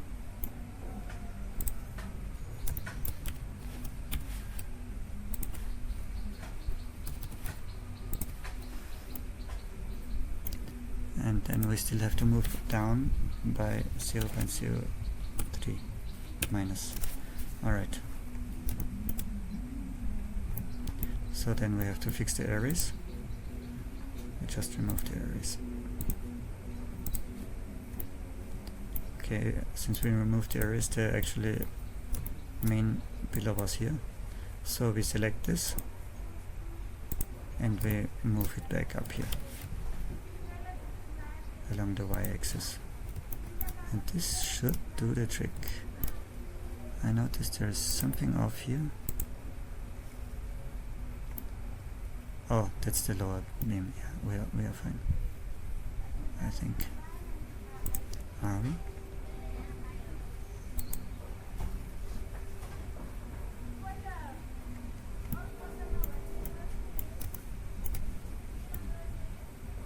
Yeah.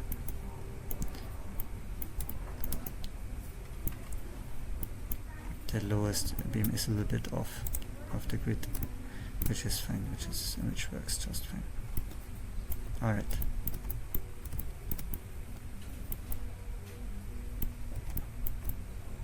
Okay, so we have the main support for the roof ready, and now the only thing we need, we can also check if this is really in line by looking from the side.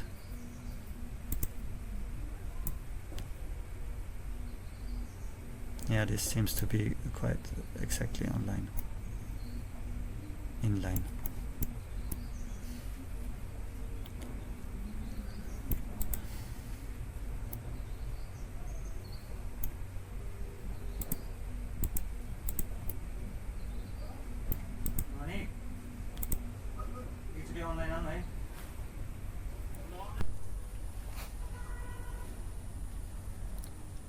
So we still need to increase the height of this, because there is no support in between, like here. Here we have 0.15. Here we also need to make 0.15.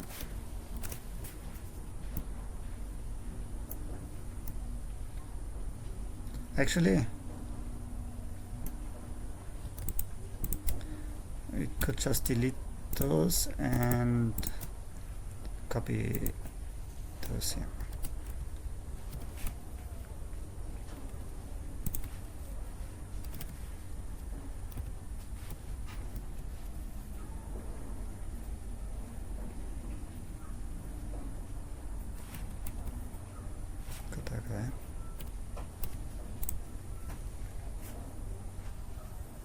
So we move the array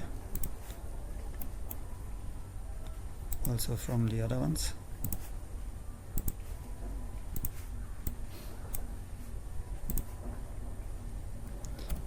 And then we just put it here. And this is 15 centimeter, and to get down to no centimeter we have to reduce the height by 6 centimeter.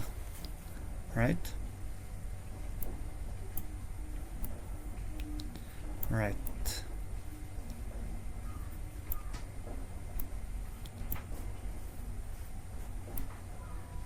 Okay.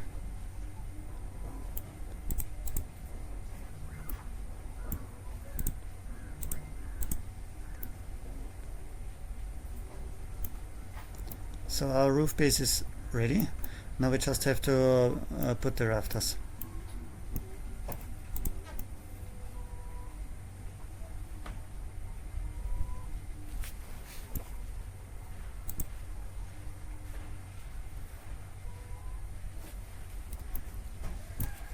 Let's calculate the rafter sizes.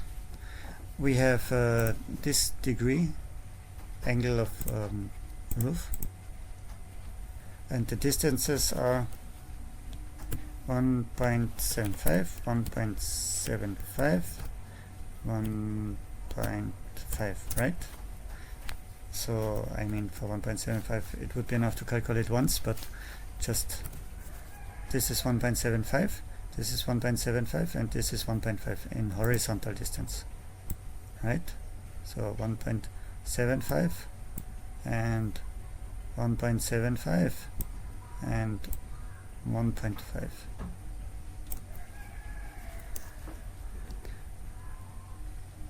So we will have to see, according to this angle, what kind of suture do we need, what formula. So we have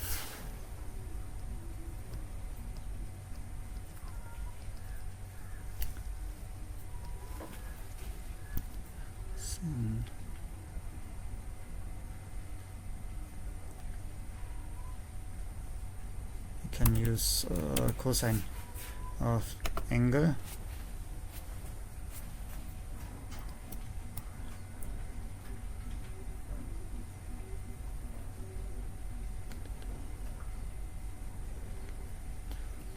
alright, and then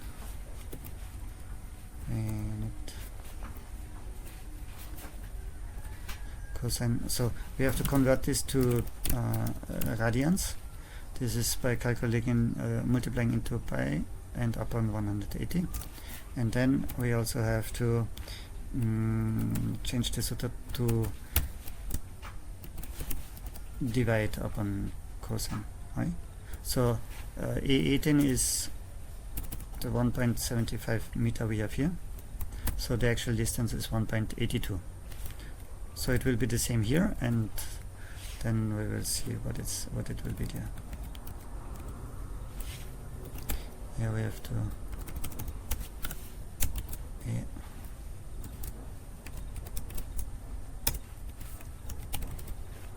alright, so here it's 182, 182 and 156.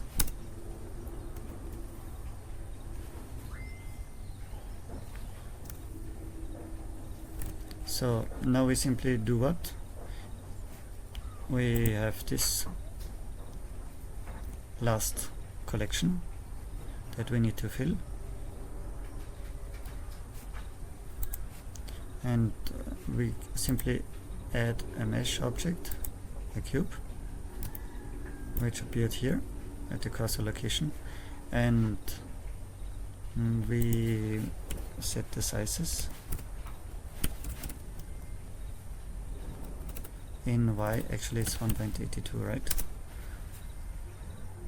And Z will be 0.09.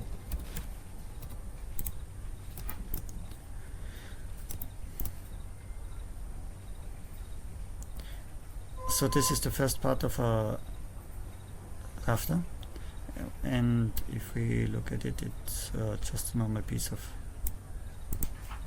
beam, and we have to apply the rotation and scale now, because after we rotate it according to the roof slope, we should not apply rotation again, otherwise the dimensions will mess up, and when exporting the beam itself, it won't take into account the rotated,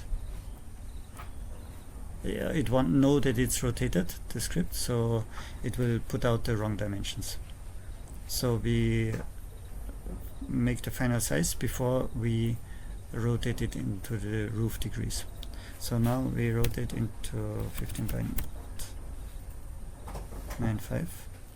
We can use this side first, yeah, that's fine, and then we put here.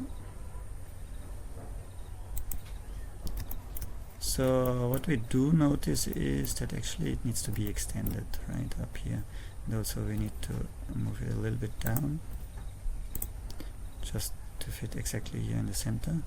And then if we look here,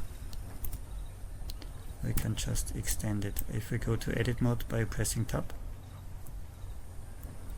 we can select the 2 points here, and then we can just move them, so we get a straight line here, almost. Alright.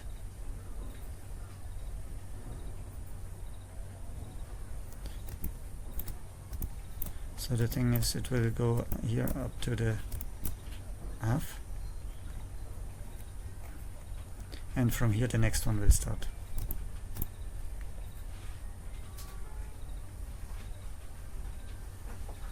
Now we see also that the size actually increased a little bit, which is correct, because we need to cut it accordingly. So the 1.82 we calculated here, it's actually the size here, from here to here, right?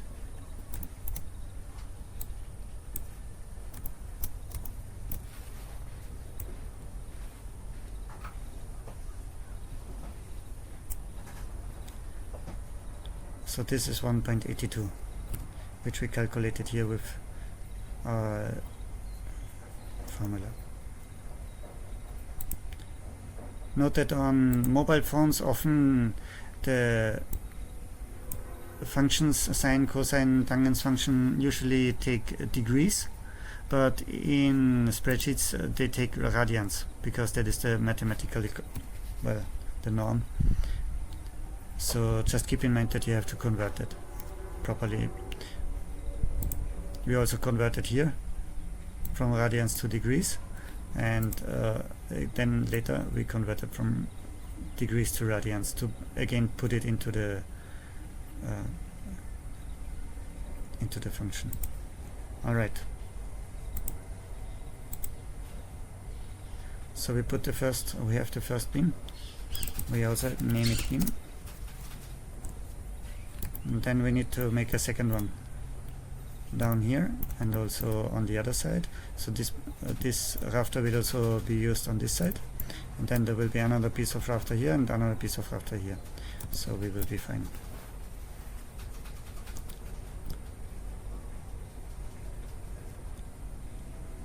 All right. So actually we should have duplicated this one before we changed the angle here, because then we could have simply used it here. But now we have to make a new one again. So object, add mesh, cube. Alright. So it appeared here, and beam after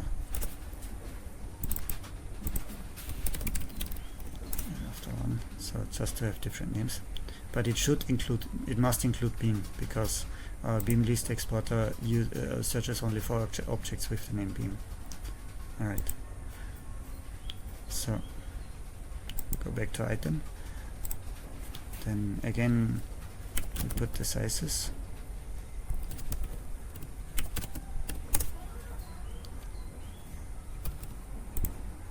And we apply the sizes. And then we rotate 15.95 minus.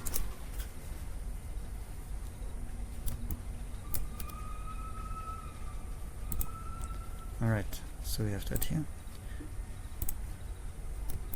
This one, seen from top, we will simply duplicate. But before we duplicate, we can... Yeah, we will duplicate just from here, that's fine. And because it has this slope, we will actually rotate it by 180 degrees. So after rotating it, it has the correct slope on this side. So then we will fit it here.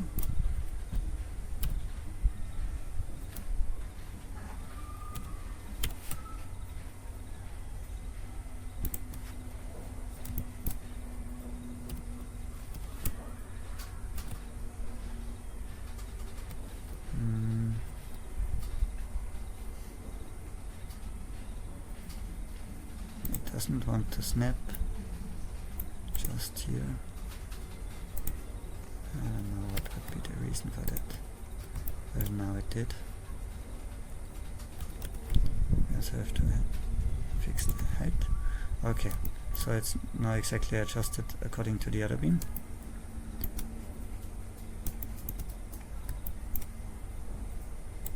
And then the next we can just put here.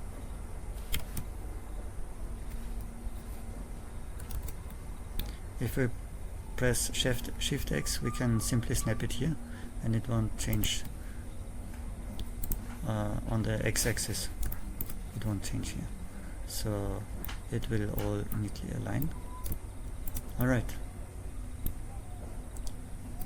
So now we have to have the outer beam here, and we will just use 2.4 meters on both sides, I think, because 2.4 meters is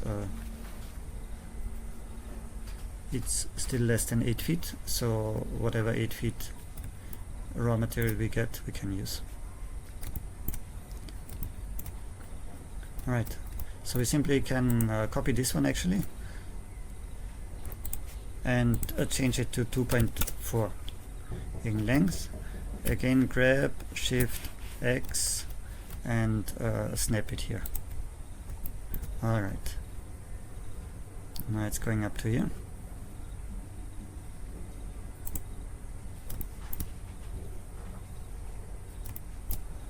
So this side is complete, and then we will duplicate this one, move it a little bit there, and rotate it around Z axis by 180 degree, which will automatically orient it correctly. And then again we can grab and shift X button, snap it here, and it will be, because of the angle we have set, it will be just fine.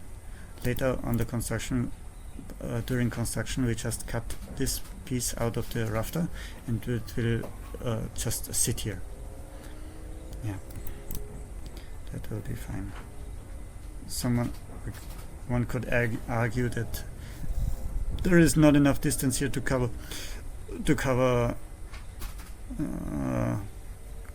to protect the wall. That may be the case, but the roof cover in this case, yeah, it will be tiled on this building. So in case of tiles, actually we need to check the entire distance. It should be a multiple of 30 centimeters. So now we have 4.2 meters.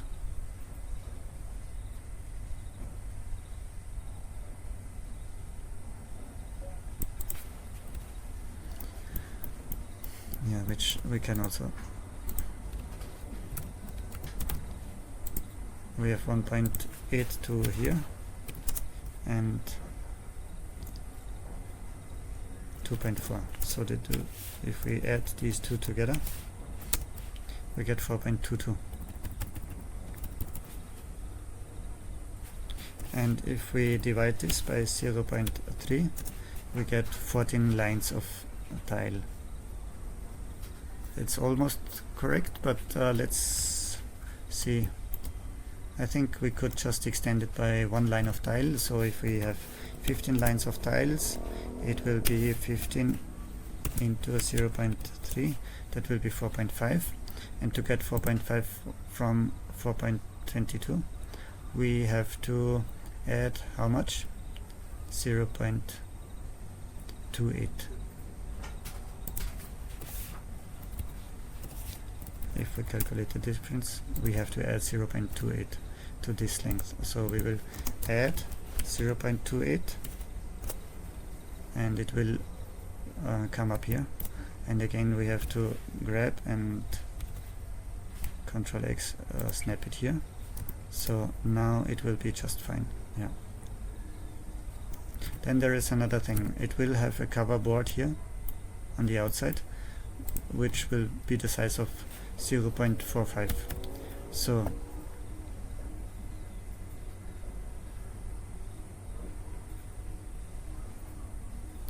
that means the distance of this should be 4.5 centimeter less. And now, just to simplify things, we just subtract that here, minus 0.045. Alright, and again snap it here. Alright, so that will be the final size. And here, what about here? Do we need to extend it? Here I think we need to extend it because this is open veranda and it needs proper protection from rain. Also because it's a 2-floor building and entrance is on this side. So we also extend this plus 0. Oh, we have a different distance here because we have two beams of 1.82. So we have 1.82, 1.82, and then we have 2.4 right now. So if we add these three together, we get 6.04, which is already almost a multiple of 0.3, which means 20 lines. If we calculate this, it's 20.1 lines. So we make 21 lines, and if we make 21 lines, it will be 21 into 0.3 actually.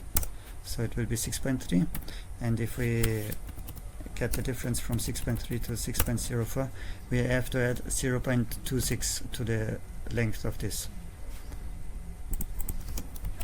So we add this 0.26, and then we also subtract the 0.045 because later we will cover it.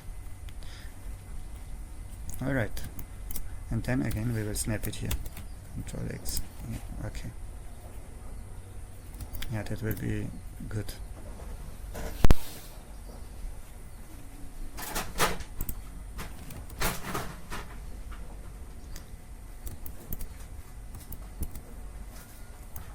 Now what we have is actually a full line of beams, of rafter beams, and this we can just duplicate as we need. And oh, here it's not aligned. We have to align it around X. Okay, now it's fine. This one is also not aligned.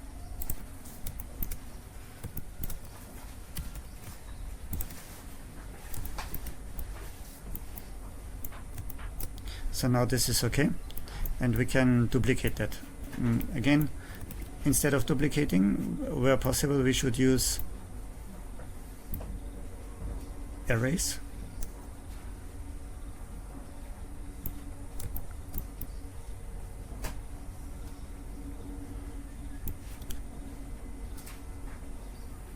So we'll just try that here with this one. Not a relative offset, but constant offset. And along the x-axis of minus 3.5 upon 3. Because 3.5, we should match the room separation, the walls, which in this building we have 3.5 meter of basic grid. So we should align everything around that. That's because of that we used 3.5 upon 3, because then we get a reasonable distance between two rafters, which should be around 1.2, and this is 1.16, so it's almost perfect. And then we just increase the numbers. Alright. And because 10.5 is a multiple of 3.5, it also exactly lines up at the edge. And then just so we have to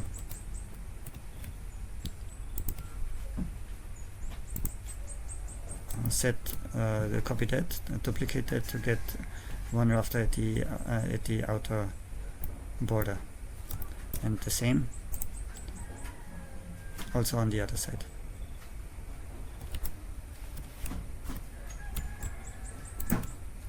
Alright.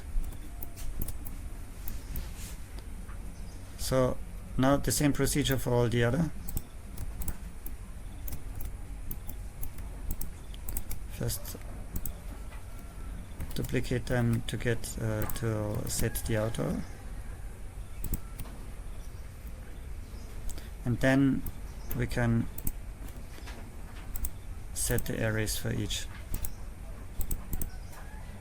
Distance is 3.5 upon 3, and as many as we need. Same procedure. Constant offset, distance 3.5 upon 3. In some cases we need to put minus because we rotated it by 180 degrees, so exactly the x direction also goes in the opposite direction.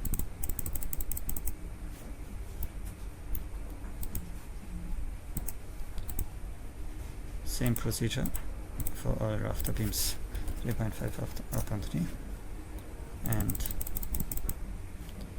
duplication. Same here. 3.5 upon 3. Alright, so now we have all the rafter beams also ready.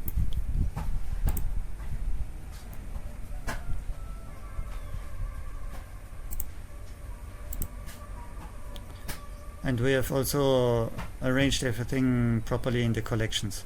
So for example, if we disable all the collections, again we can build it up like this. First the DPC, ground level, then the pillars on top of that, then the second floor base,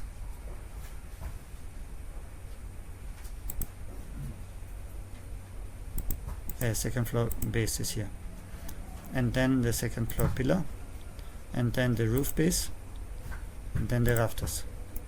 So with this we get the proper building.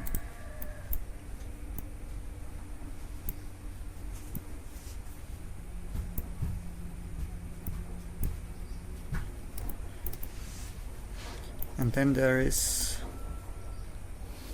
we also still have to arrange for some of the pillars on the sides to finalize the walls, the partition walls. We will do that in a minute. First we talked about the cover at the lower side of the roof. We will add that first. We can just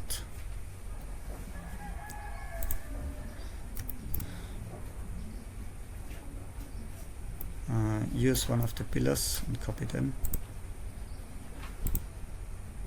just any.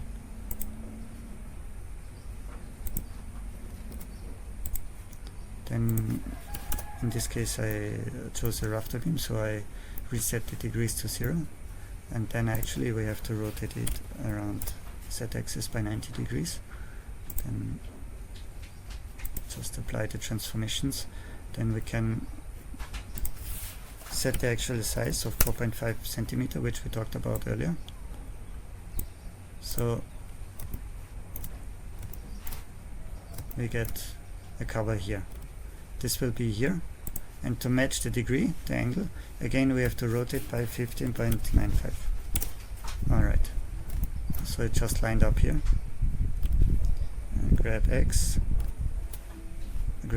Shift X on a dashboard sheet, and then we can just fit it here.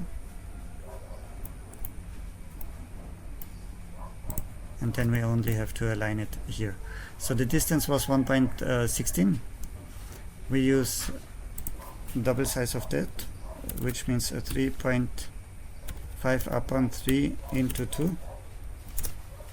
That will be the distance, because 8 feet means 2.4 meters, something like that. So if we can use that size, that will be nice and easy. So that's what we do. We arranged it here, and then we have to go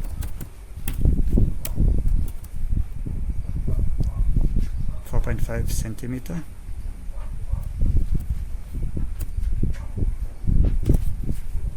I don't know where is it going. X 0.9.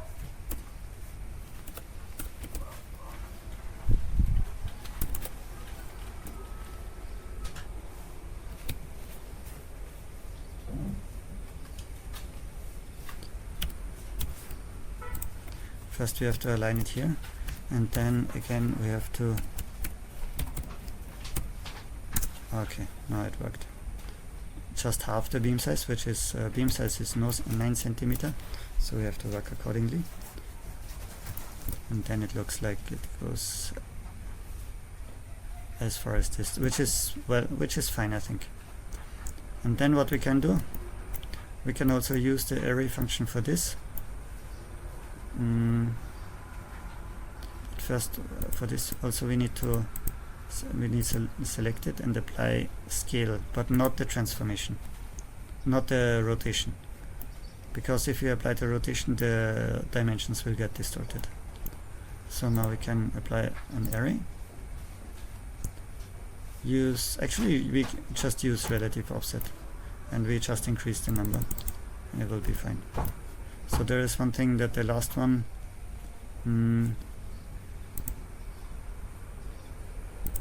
let's go up to here, and then we use half only, and then again a full one.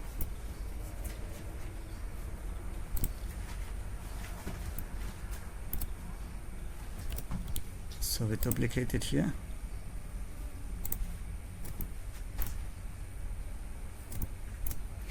This will be half. We just duplicate another one, make this half, and then we can arrange everything. That will be fine. Alright.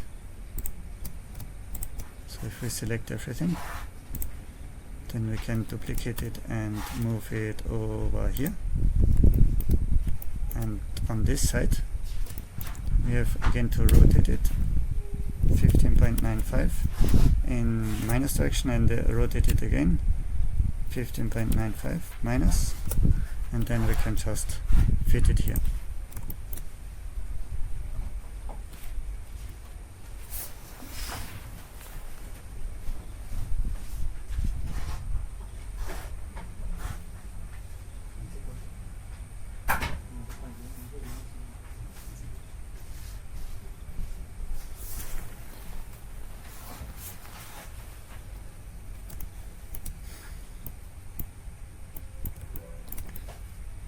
Now the roof is ready.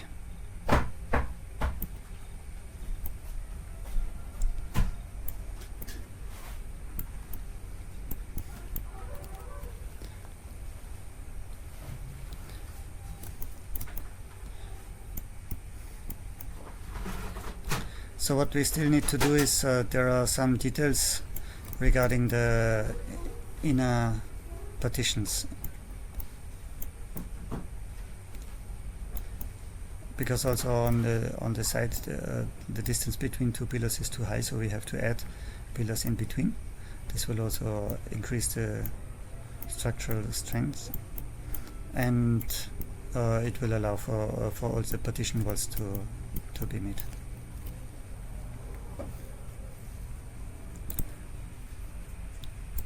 So for this we look from above. We first let's do the ground floor. So we have the ground pillars and TPC, which we, if we remove the base, we see the pillars that we have here, and if we enable the ground floor reference, we can see some of the places where we have to add pillars.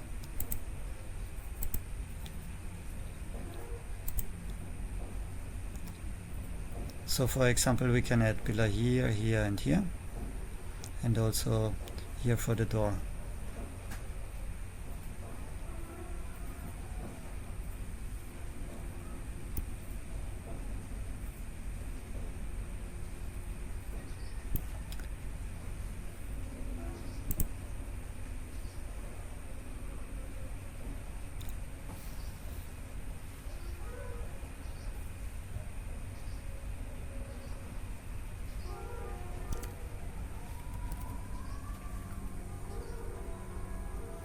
So to go ahead with this,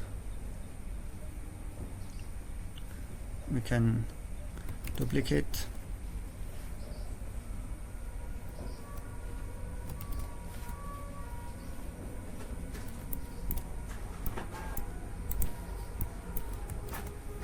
okay, after selecting this we can duplicate this pillar and put one in the Y direction here. I have to check with the ground TPC if this is actually on horizontal beam, which is the case. We do not need to match the design walls exactly, we can be a few centimeters off. But we need to see what is the size of a door, which is 82 centimeters. If we make something like that, that will be nice. So first we match it here, and then we go y minus 0.94. It's not minus, it's actually plus. If we do 94,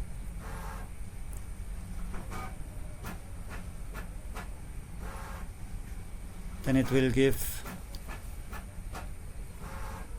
a gap distance of 85, and a gap distance of 85. If we add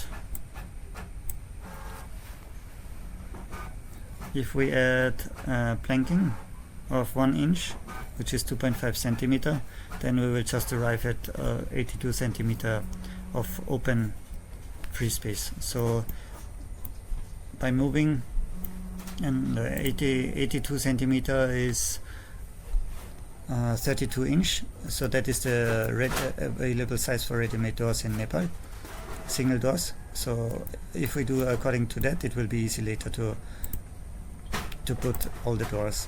So then again we duplicate this, and we still have to move into the corner. So, and then we also have to duplicate here, and move here.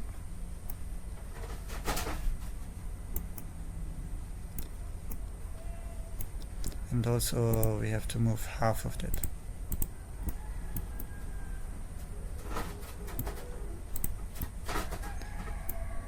Like the distance of 1.75 is too much. We have to put one pillar here in between also. So 1.75, the half of 1.75 is 87.5. So if we duplicate this and then y in this direction, and again also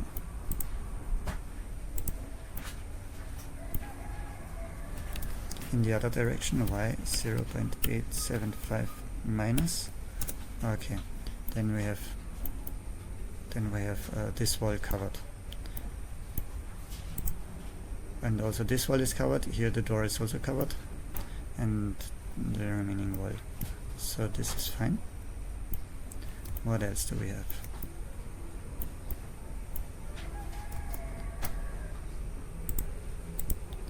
We have a door here.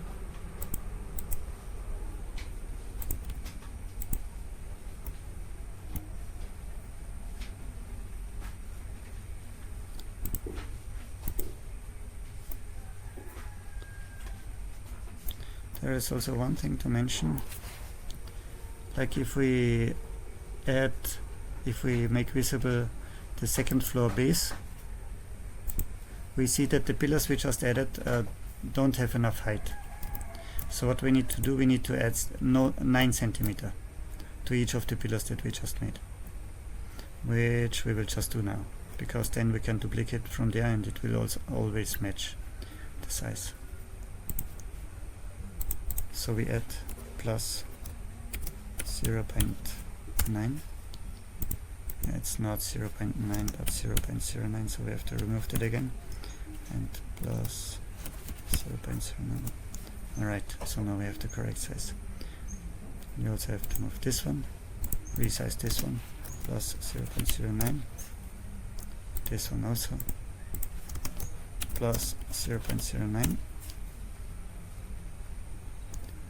Alright, and now if we select them and just move them up or snap them here, that would have worked, but it didn't. Why did it not work? Because this beam is 0.15 and the distance we need to cover is up to the horizontal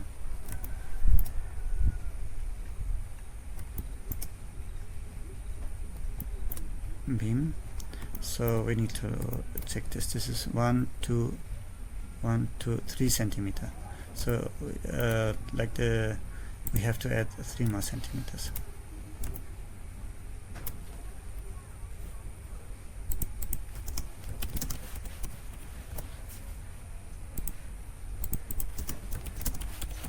We do this to the 3 beams the 3 pillars that we already made.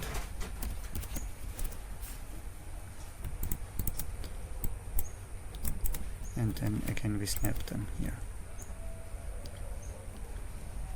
Alright, now they match.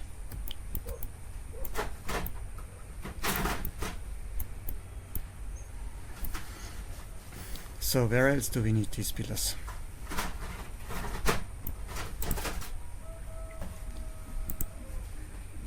Let's see.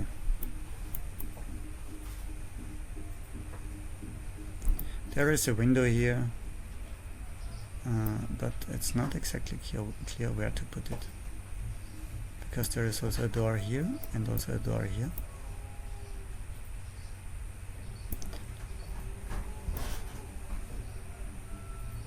Maybe there will be just one window at the back side, I think, for the kitchen. If that will be enough, well, we will see. But because of all these doors, it's not appropriate to make them everywhere. I mean, we also need support, and the doors should not collide with the windows. So just don't put windows next to the doors where they open. All right.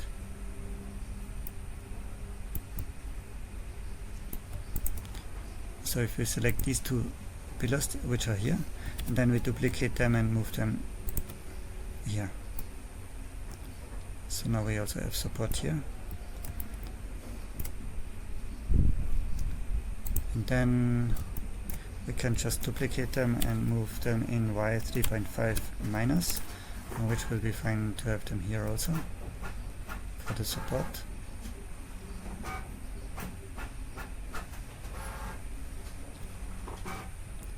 But there is a window in the design, so what we do is we will keep the window here and move this further 1.75 in Y. So then there is this. This is not exactly the center here.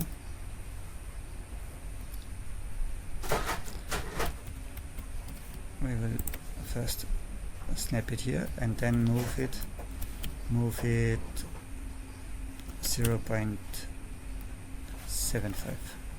which is the half of 1.5. We use 1.5 distance here. Alright.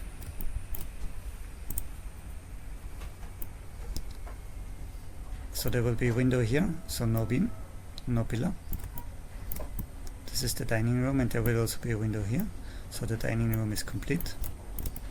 Let's see what else we need.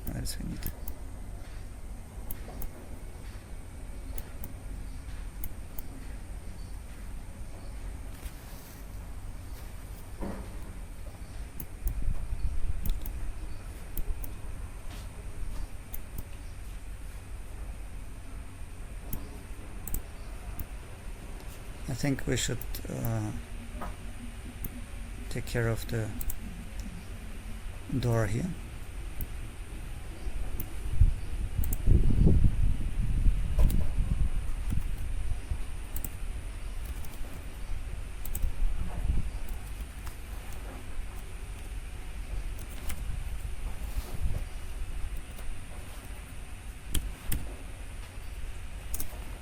All right.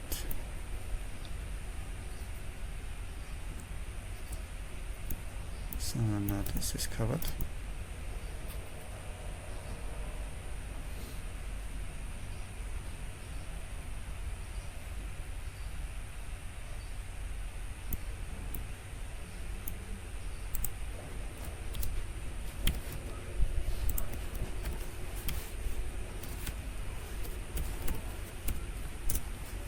Okay. and I also put one here in between.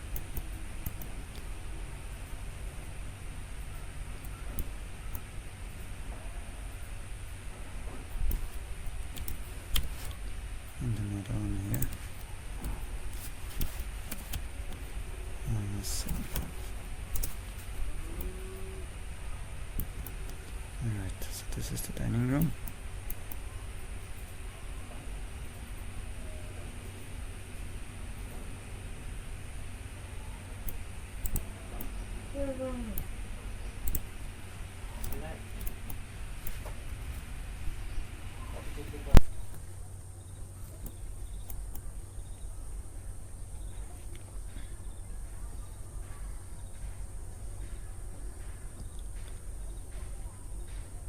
So we still need to fit to add to the walls here. So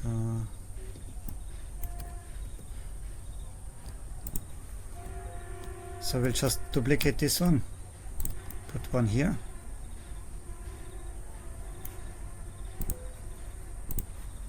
and another one here.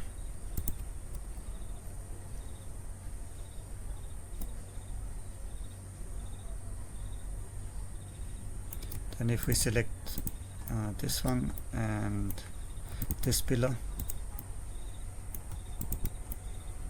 these two,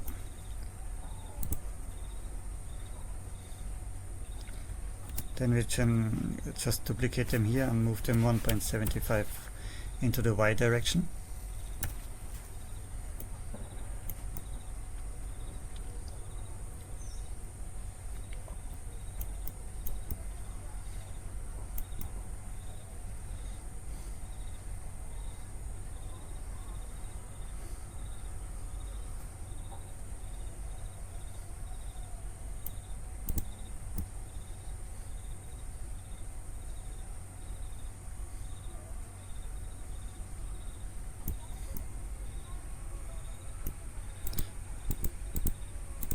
Maybe we can just delete this pillar. Maybe it's not necessary because we can put this window here. I don't know, let's check the design if there is a window. Yeah, there is a window, so we will just have a window there.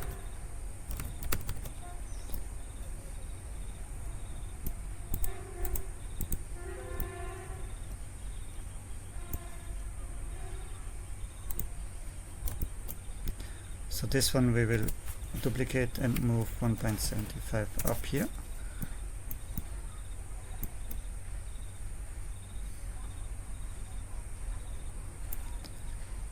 And then duplicate and move here. But this should match the door size.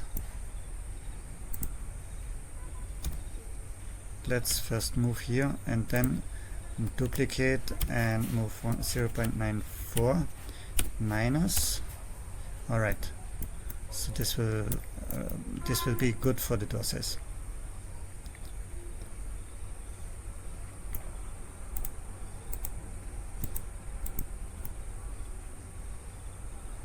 The pillar that we just moved up here, it's not the appropriate size.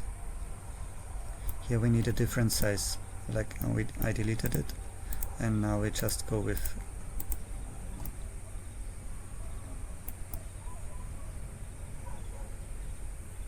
this size of pillar.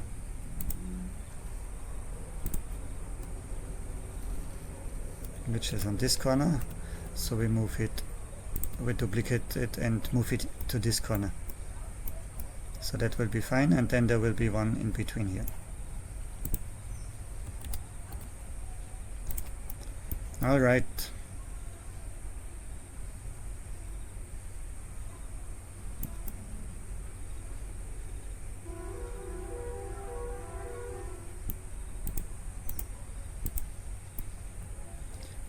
Then of course we still have to have this corner here.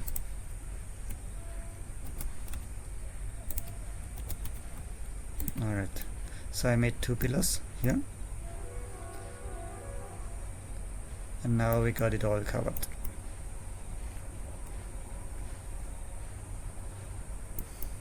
Okay, the ground floor should be fine.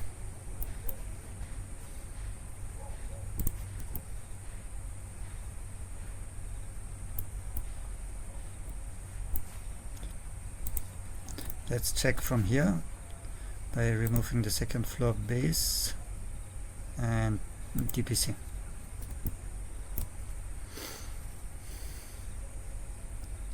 So we got pillars pretty much everywhere on all the walls, and we can move to the second floor.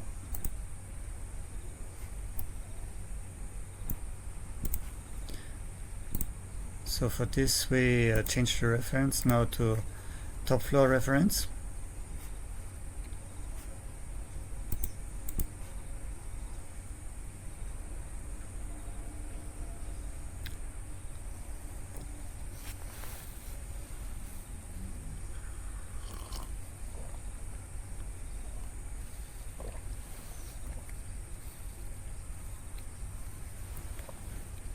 So here also there is almost everything already covered.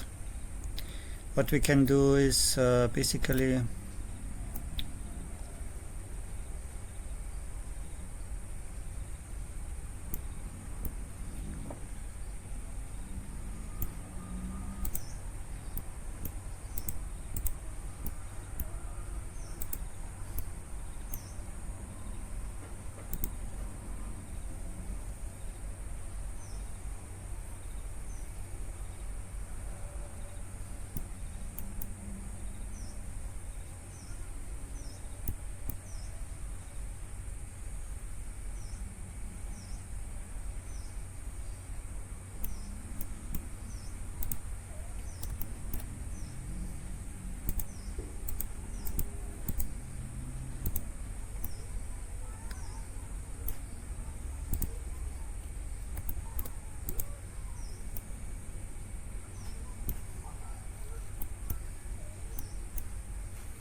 yeah.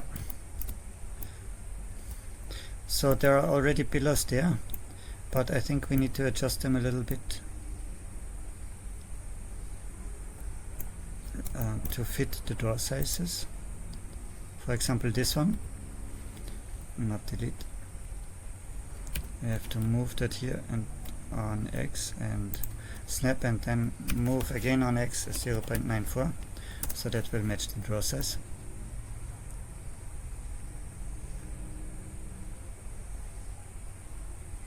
Oh, I see.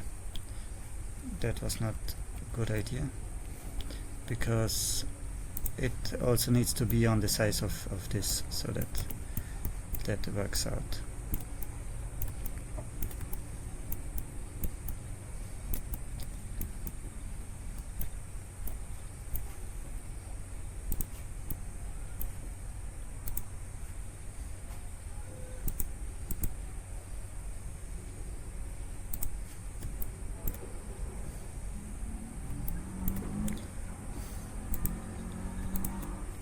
So essentially what we can do, we have to support the wall for the bathroom.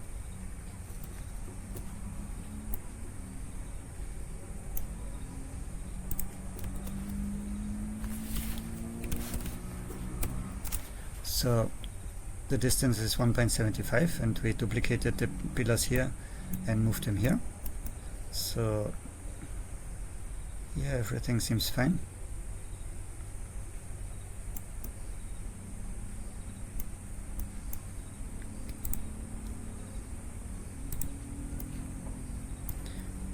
We can use this one. Let's use this one.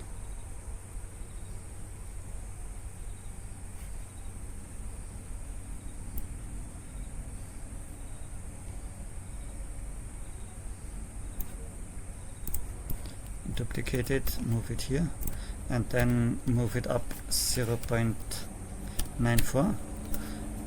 With this we get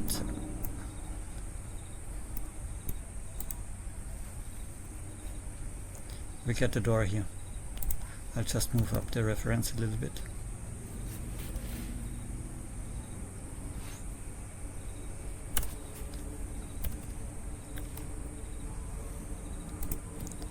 Alright.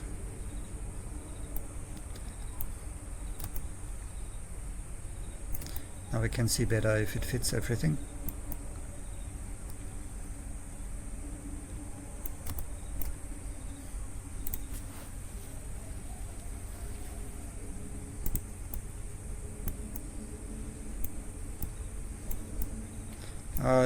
Let's see. There was a problem with the pillar height. We need to reduce the height here. This is the one that we just put there.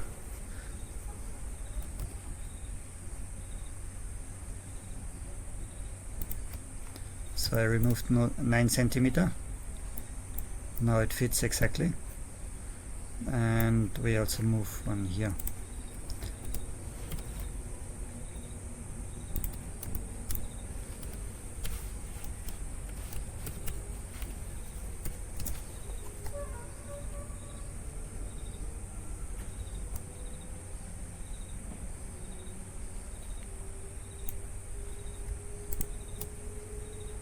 And can also just move them, also duplicate and move them here, so we get enough support there.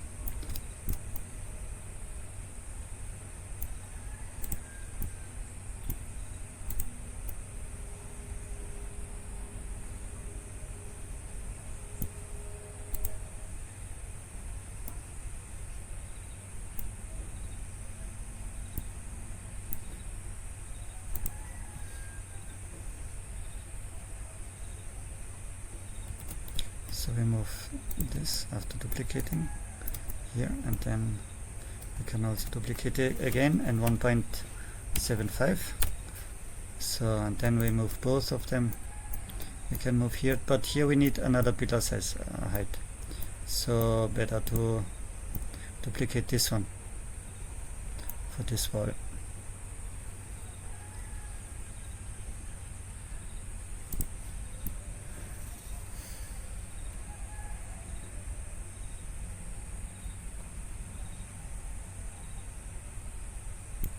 Yeah, so the thing is, because it's a roof, some of the partition pillars have a different size. We need to match the height of the beam that is used. So better to start now to fix that. So if we look at the height here, it's 1.4775. But we have to look at the height, 5.72, and this height, oh, 0.5.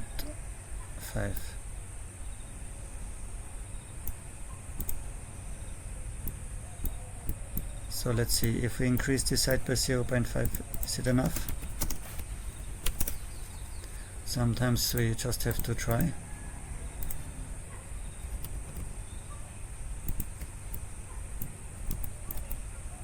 Yeah, looks good, but we can even reduce it a little bit, because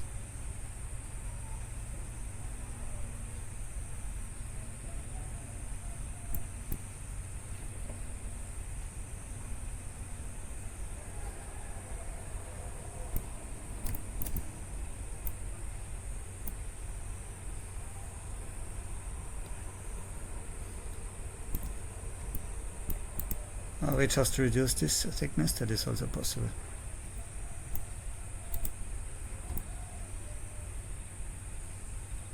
Yes, these are fine tunings that can be done later.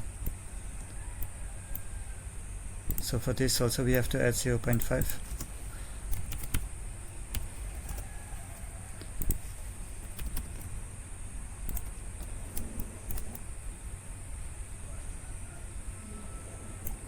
And for these ones we have to add 1.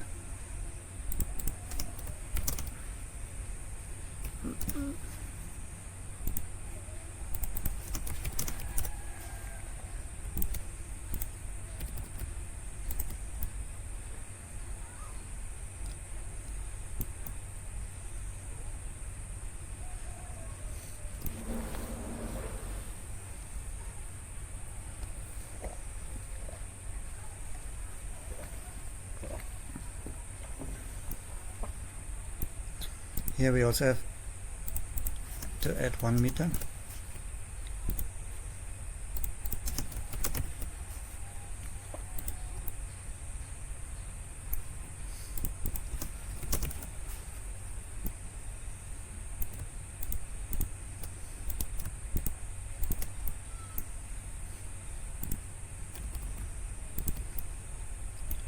Okay, so now the height works out fine.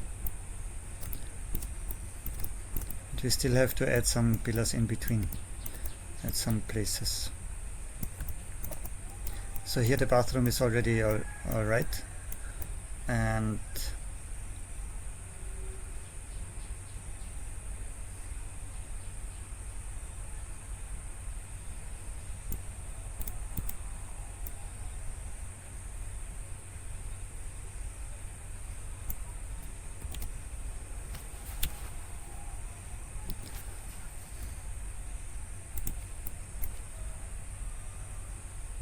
here we have to arrange for 1 door.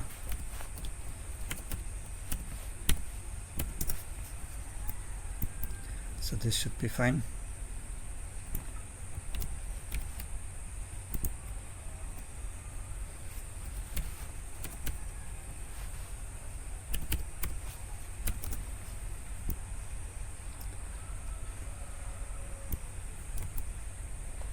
At the back side there will be quite a lot of windows, so probably no need to put anything there.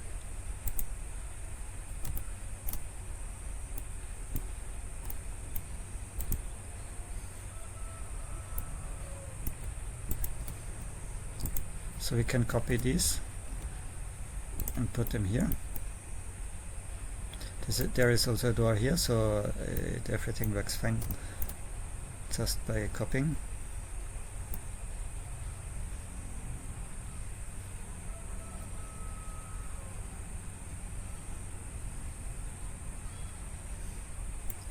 So then there is also a door here.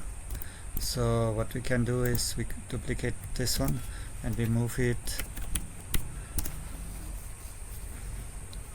like this. Okay, that will be fine.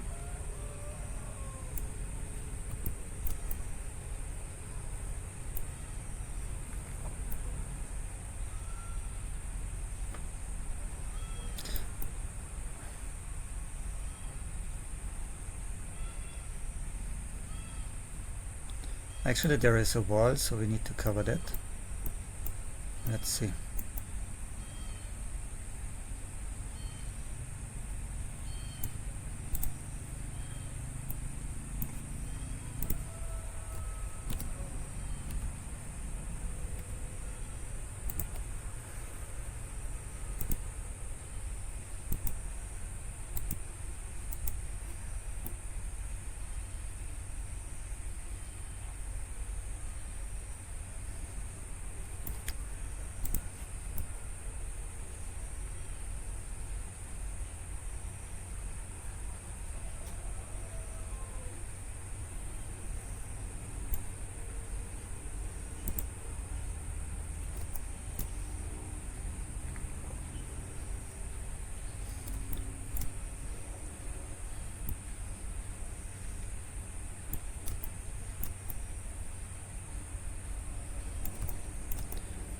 Well, most of the essential things are done.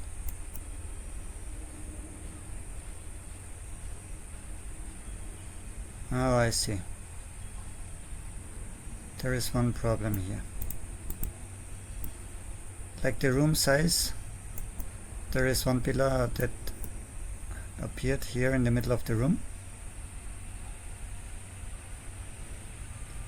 So in this case we need a beam that is longer.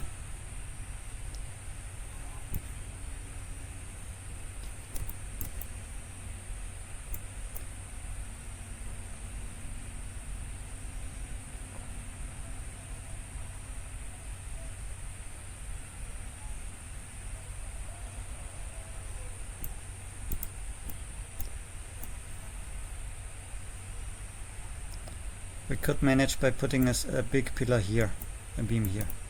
That will do probably.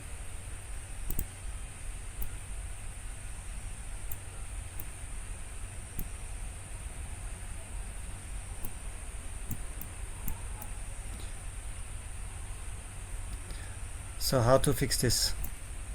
First save the file in case anything goes wrong, and then here we have an array. So there are actually there is another thing that we need to do also for the stairs, which is similar to what we are doing now.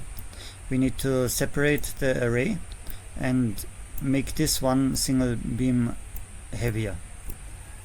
So to do so, we apply all the arrays that we have for this object. Okay. So we applied all the arrays, and then, so this is a single object. Now if we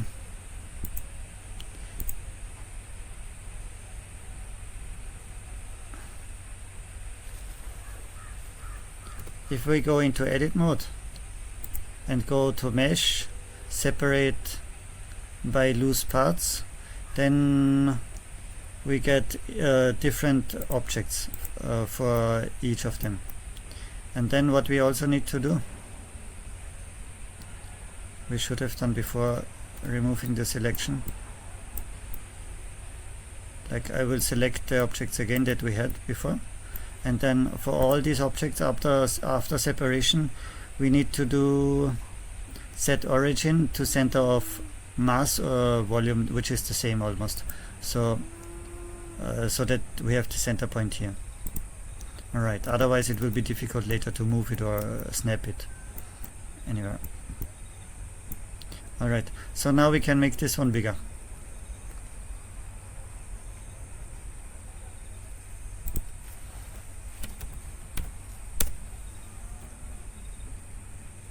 We will maybe make 0.2 because it has to take weight in the center where there is no support.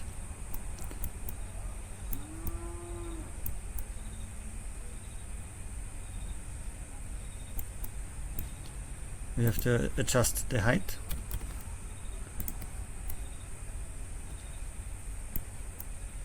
And then we remove the pillar here. So we also have to separate the pillars here,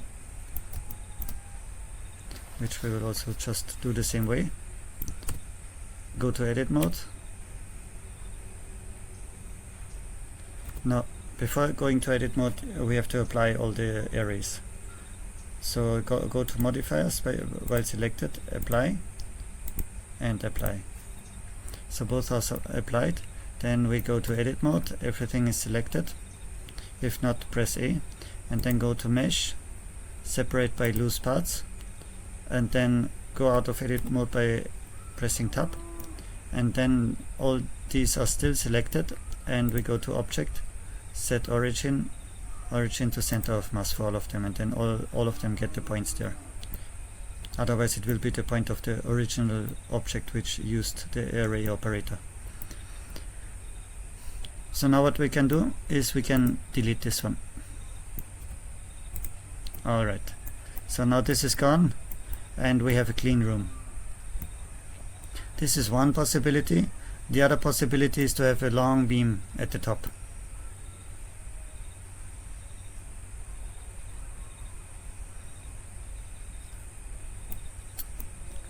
Well, depending on the individual situation, one has to decide what to do.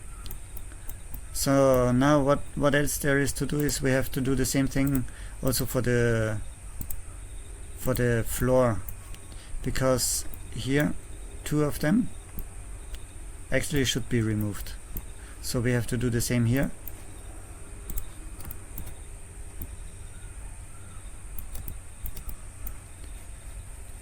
First apply the array. You can also do this by pressing Ctrl A while the object is selected, and then go to edit mode by pressing Tab, then go to mesh separate by loose parts, then again press Tab and set the origin to center of mass or center of volume, which is the same for most objects. Then we can select this one individually and delete it. Alright.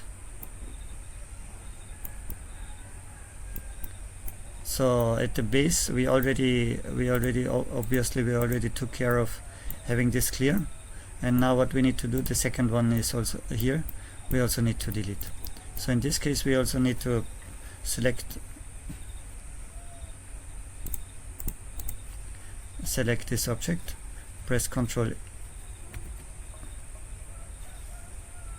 by going here, press Ctrl A to apply the modifiers, and then we go to edit mode, mesh separate by loose parts, again tab and object, set origin to center of mass, surface or any.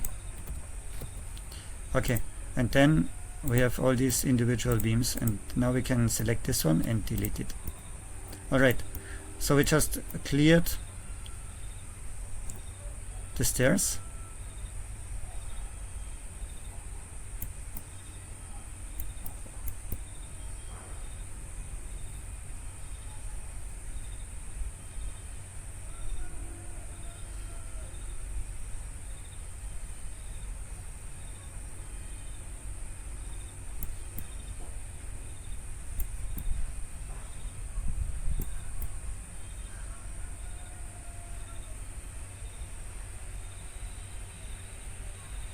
Okay, so what else is there to do?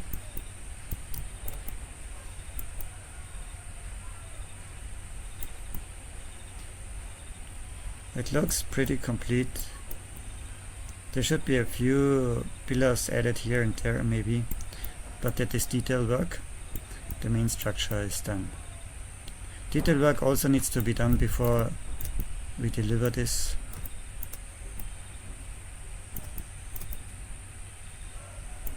But actually it looks quite good.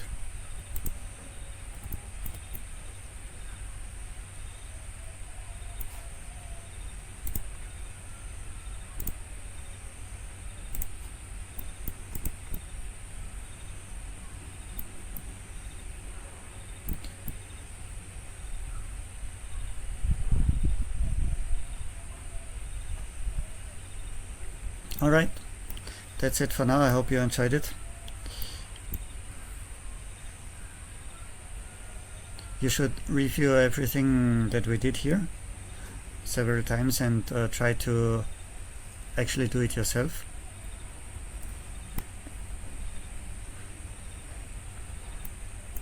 This is how we make the structural design from a visual design, from an architectural design. Final step would be well, to have the beam list here. We have all the beams, and we can export the beam list file in CSV format.